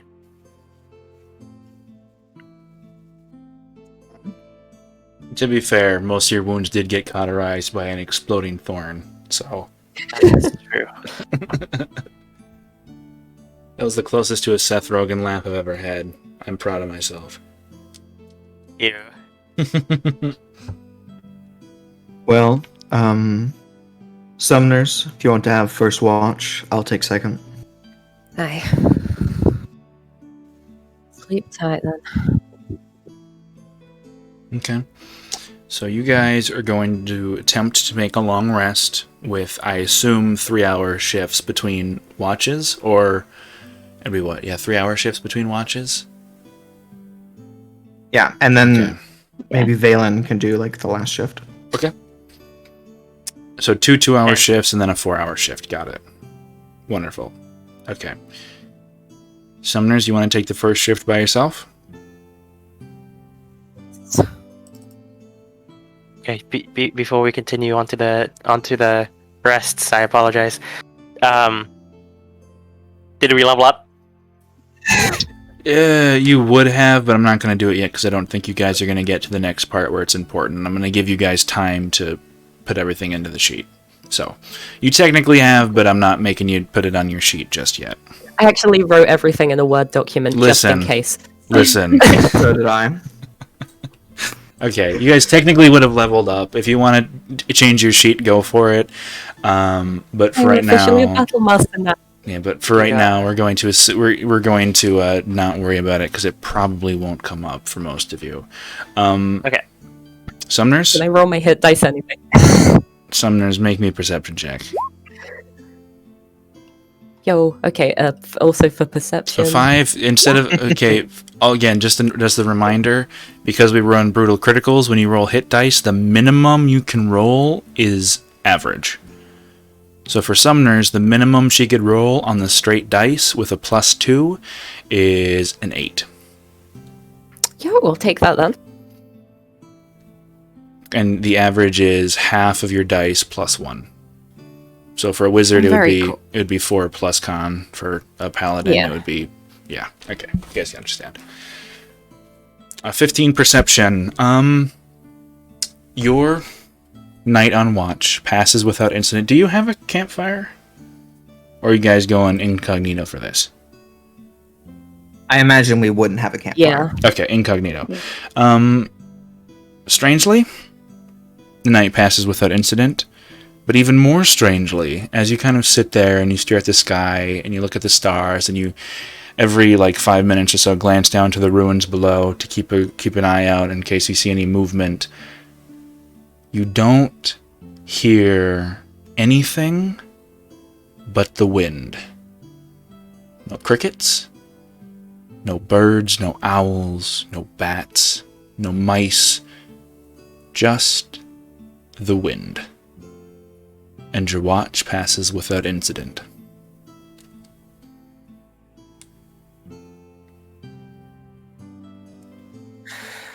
There we go then. I'll wake Tobias and get my sleep. Okay. Same check, Tobias.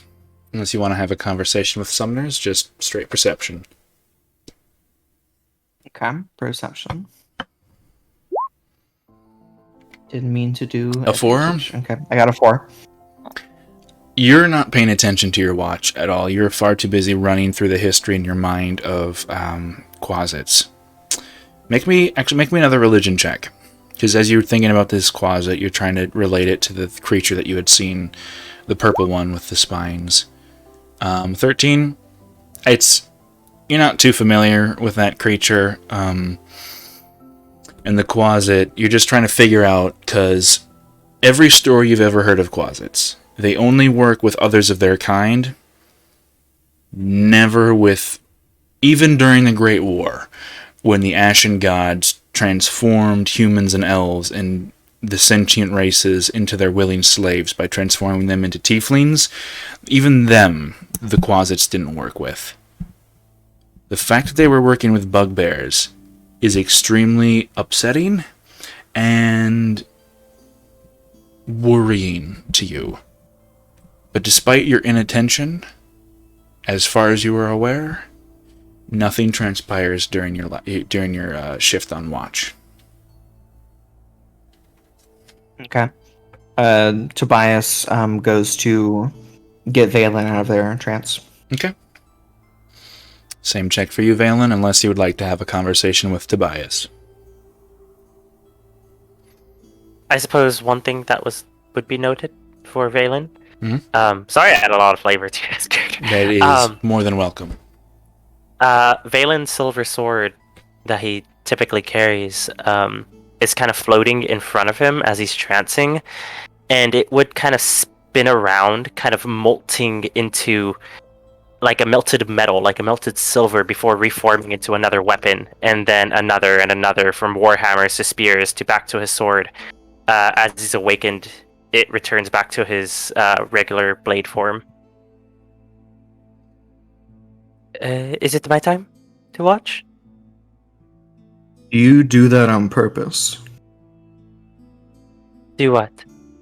Your sword, it changing weapons, forms.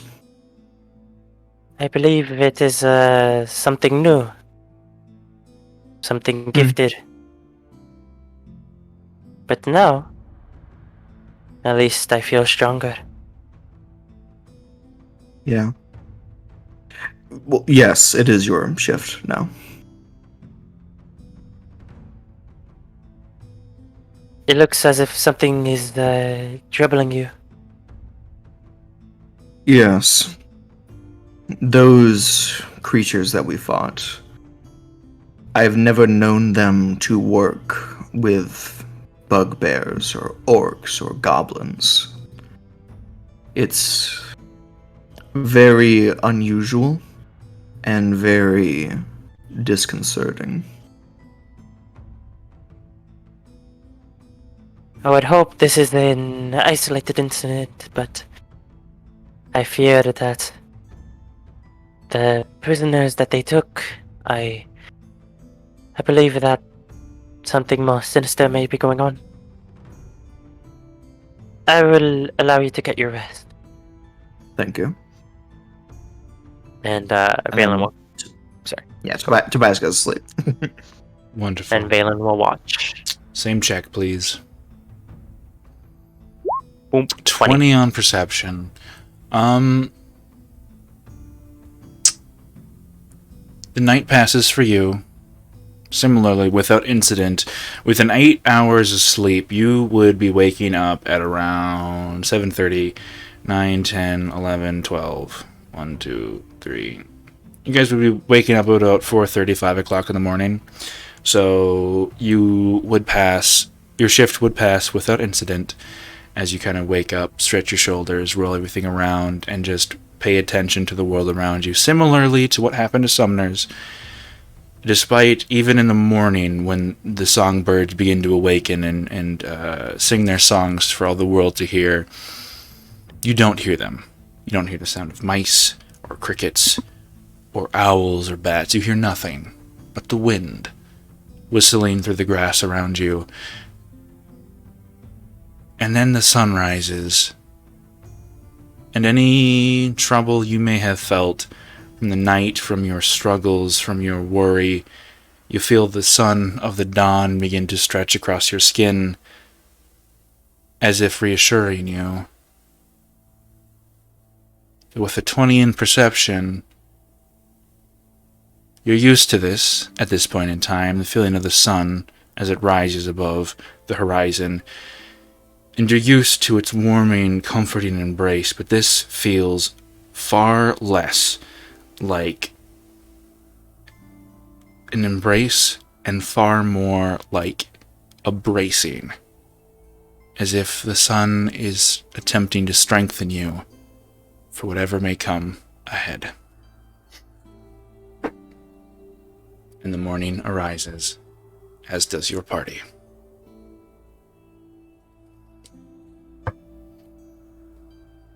Valen will being the first one, I suppose.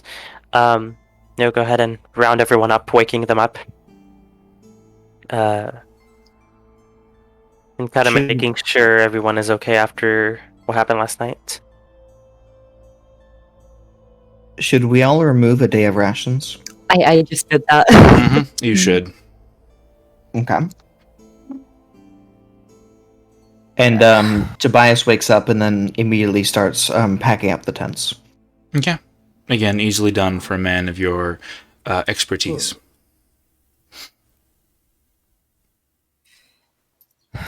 So,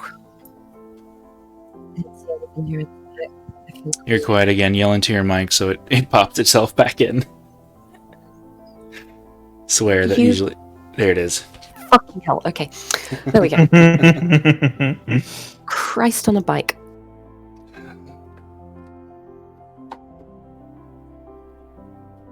What is this, Christ? You wouldn't know him. Then why is he riding a bike? He is one of the lesser gods. We don't talk about him. Oh, I see. Well, that aside, she starts to stretch before donning her armor.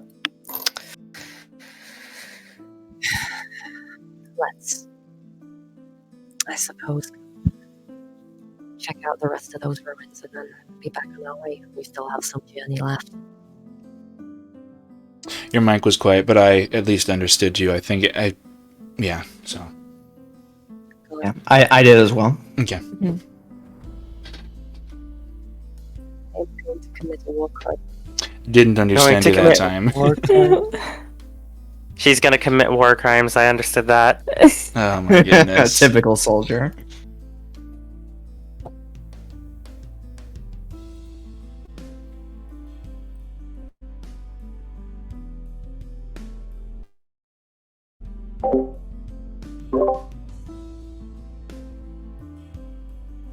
Okay, so is there anything anybody would like to do in the morning, or are you guys all set to get rip roaring ready to go?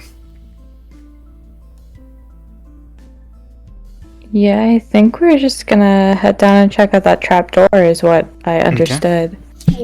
Alright.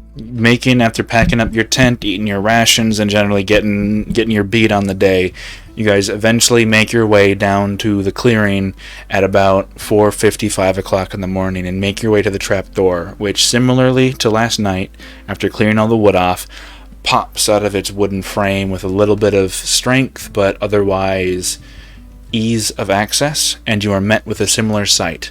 The back wall of this ruin continues down through the floor and creates the back wall for this basement area below. There are 2 bedrolls scrunched up on either side of the wall, and the room appears to extend underneath your feet past your eyesight for a distance that you cannot currently determine. There does not appear to be any light emanating from the room beneath your feet, but it is open and it is available for exploration should you choose to. I'm the only one who looked up.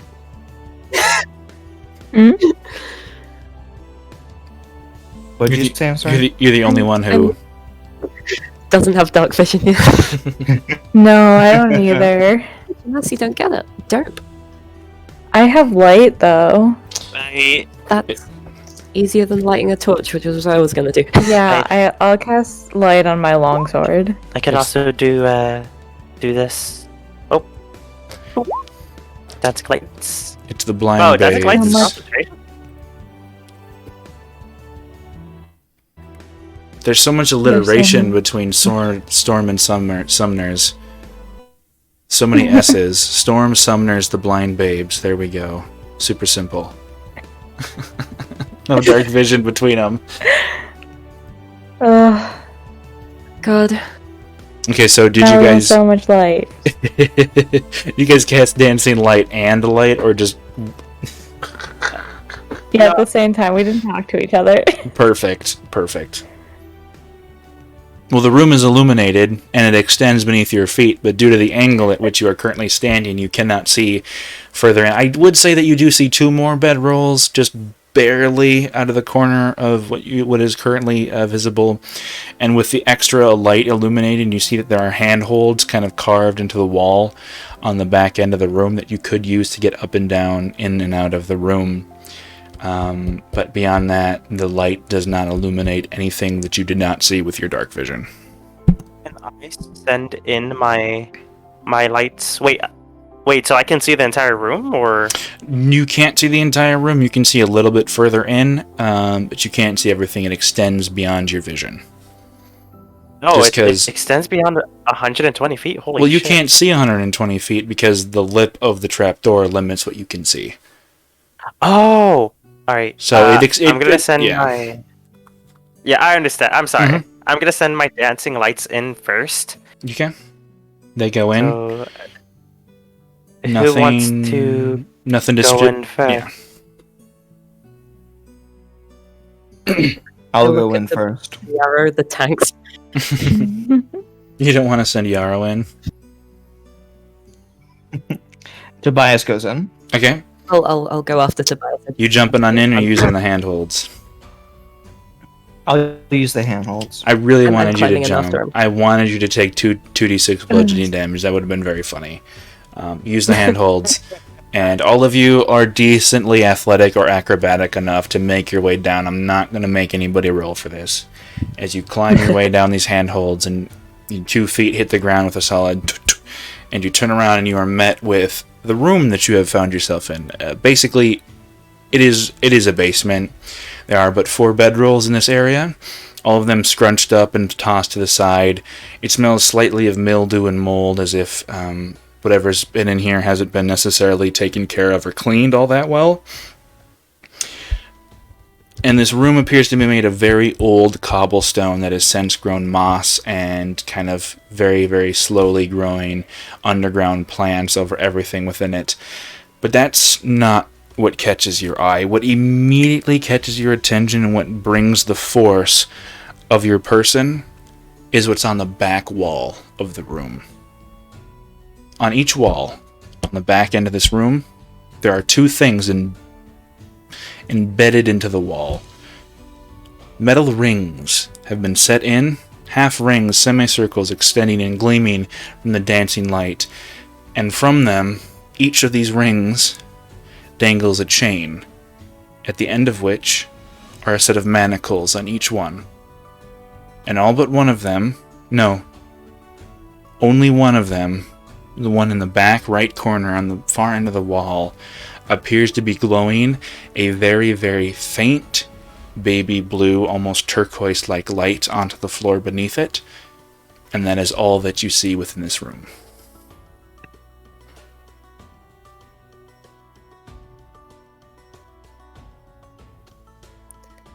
Can we try and get a bit closer to see what's emitting the light? I think that'd be a good idea. Cautiously. Cautiously approach the chains at the back. Okay. It appears to be from the manacle that is glowing, facing downwards. It appears to be coming from the metal itself and is being shown downwards, as if there were a light kind of set into the manacles that were very gently glowing onto the floor below. So what? They've got some kind of enchantment on what they keep their prisoners.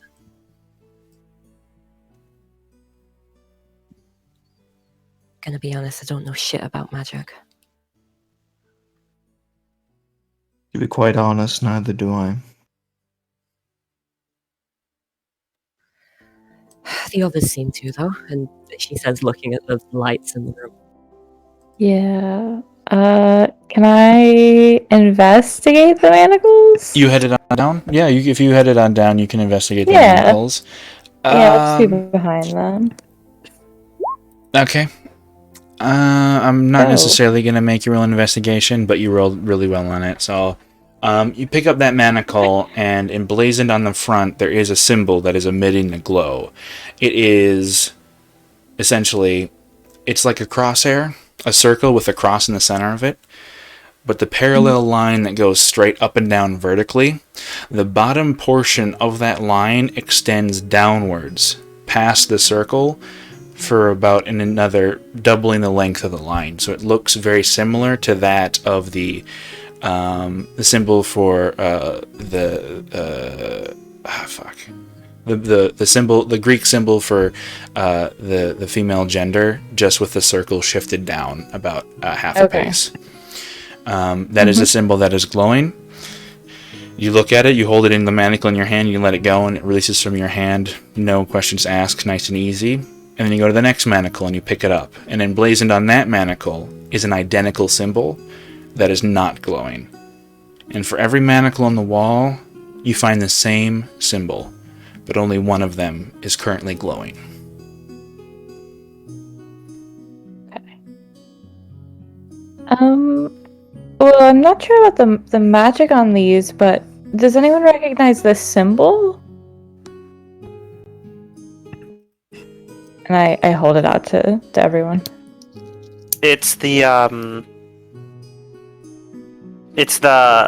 I'm gonna The female, right? I'm gonna hop onto roll 20 again real quick, and I'm gonna draw. Okay. Oh, it's so wait, isn't that like the sign for Venus? here. This is the female symbol, right? Mhm. This is the symbol on the manacles.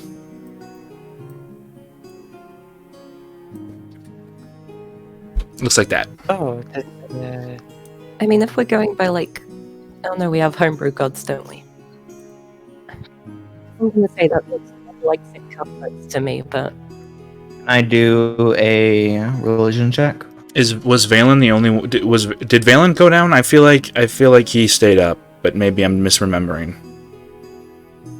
I think everyone went down. Okay, Valen. Nah, never mind. Nah. You wanted to make a roll history check, Tobias? Sure. Sure, go for it. I'm not good at history. Should I roll something? No, you shouldn't.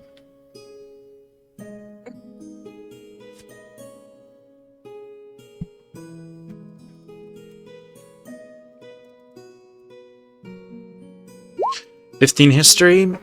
Oh, This symbol is not something that you recognize. okay. Sorry for there being so many rolls. It was lagging out on me. Could I do a form of Arcana check?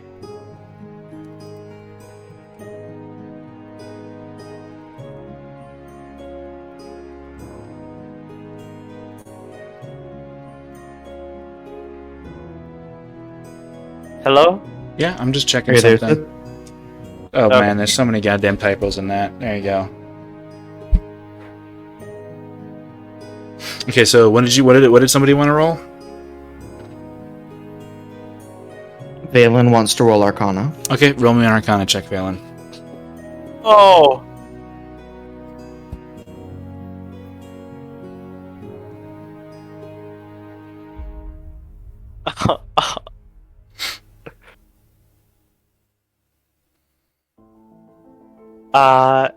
Balin is currently stuck in his tracks. Just staring intently at this thing. No roll needed. His breath is just shaky, as if he can't breathe in here. hey, you know what this is? He's gonna cast Eldritch Blast at it. Okay, go for it. He's got a fucking I- AC I of Step 8. out of the way. Oh yeah, that hits your Yeah, damage. Please don't. 11, you cast Eldritch Blast. The bolt flies in a silvery light, illuminating the already brightly lit interior, flying across the room, taking the shadows and lengthening and then shortening them in rapid succession, almost like running through hyperspace before it hits on the side of the metal and explodes in a shower of light and sparks. The Eldritch Blast skimming across the edge of the metal, and as the sparks fly on either side of this manacle, the dull baby blue light of the manacle still glows, and the one that is currently enchanted does not appear to have taken any damage. Hey, I was holding that. Hey, what you? Valen, what is this? You know this? It isn't. I No, want to get you out of here. Let's get you out of here. leave. Let's go. We're leaving. Come on. Okay, we all leave. You all leave as quickly as you entered, up the handrails, back up top. Nice and easy. And Tobias shuts the door and puts the wood back on top of it. Easily done. It closes without issue, the wood placed on top. Valen is kind of sitting against the wall, the crumbled wall, and just knees to his chest. He can't.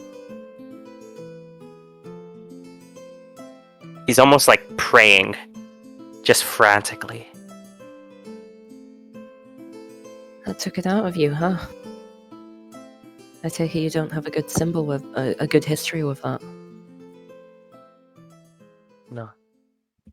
I don't. Mind telling us about it? Whatever they are doing here, it is as bad as we think. Perhaps worse. What does the symbol mean? Make me a history check, Valen. Give me a second. We've had a lot of angsty moments this game. That's a 9. As both players and characters. A 9? I'm going to type this out. It might take... don't worry about the typos. It's...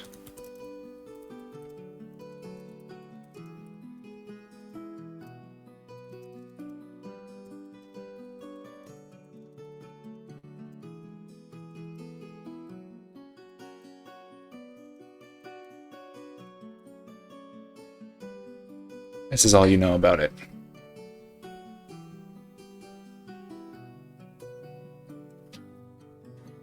You don't know the name. You don't know who makes them. You don't know what they do beyond the very basics. That's really all the inside knowledge you have about that particular item.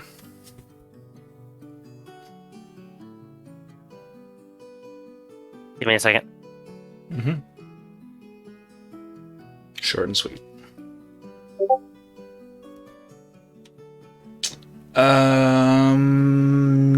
No. From what little, with a not, roll me another history. This is something else entirely that you're trying to remember. Another history, Okay, please. Jesus Christ. 18. Nice. They didn't work for what you remember. It's more like he bought supplies from them when he couldn't be bothered to make them himself.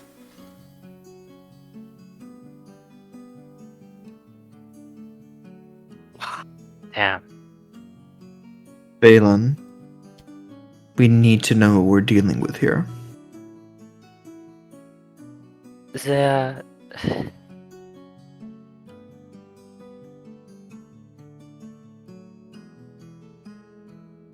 they are created for cattle. Human cattle. Slaves. Food? Yes. Depending on who the buyer was, perhaps. For who? Anyone? Anything? The symbol is that it is of a mercenary group. I do not like to remember it. Are they the ones that make the human cattle? Or however it works? They're the ones who make the chains. It is like a logo of sorts. To make sure it isn't breakable. So that they don't escape. Are these metaphorical chains or literal chains? They looked pretty literal to me. Hmm. Whatever they are doing here, they don't want the prisoners to escape. Whatsoever. Well, this you told about, do they employ orcs, goblinoids, demons? Not to my knowledge, but it is not the group are the ones who make them, and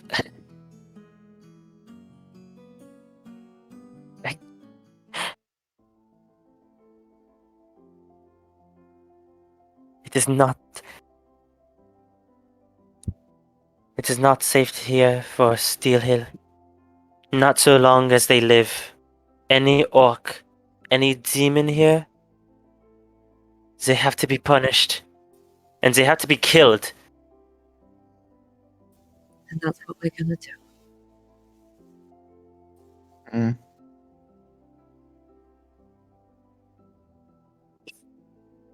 Do you think that we have a chance? Of orcs? Yes, of course. Against this mercenary group?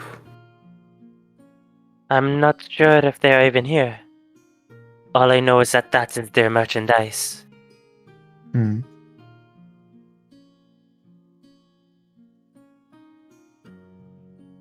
I'm sorry for firing at you, Storm. It's understandable. Not appreciated. I would like it not to happen again, thank you.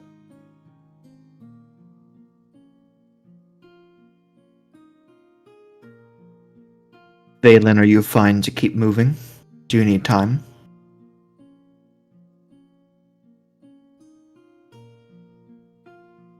I will be better when I know that there's no one left standing in this place.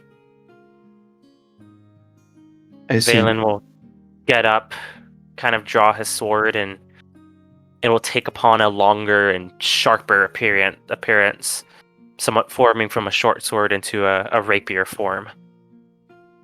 As the blade lengthens, the silver light of the morning dawn almost granting it a resilience, you feel the early spring sun lengthen across your skin as the cloudless sky above shines down upon all of you. And standing in formation behind Valen, all of you turning away from this now buried trapdoor, you begin to make your way to the path between the hills, to the raiders and to the kidnappers beyond. And that is where we're going to end today's session. Technical difficulties and voice glitches and all. We'll see y'all next week. Oh my god, guys. First near-death experience. Hey. Hey, Valen is driven. See y'all next week. This is the end of the stream. I love everybody who's watching, and catch you next week.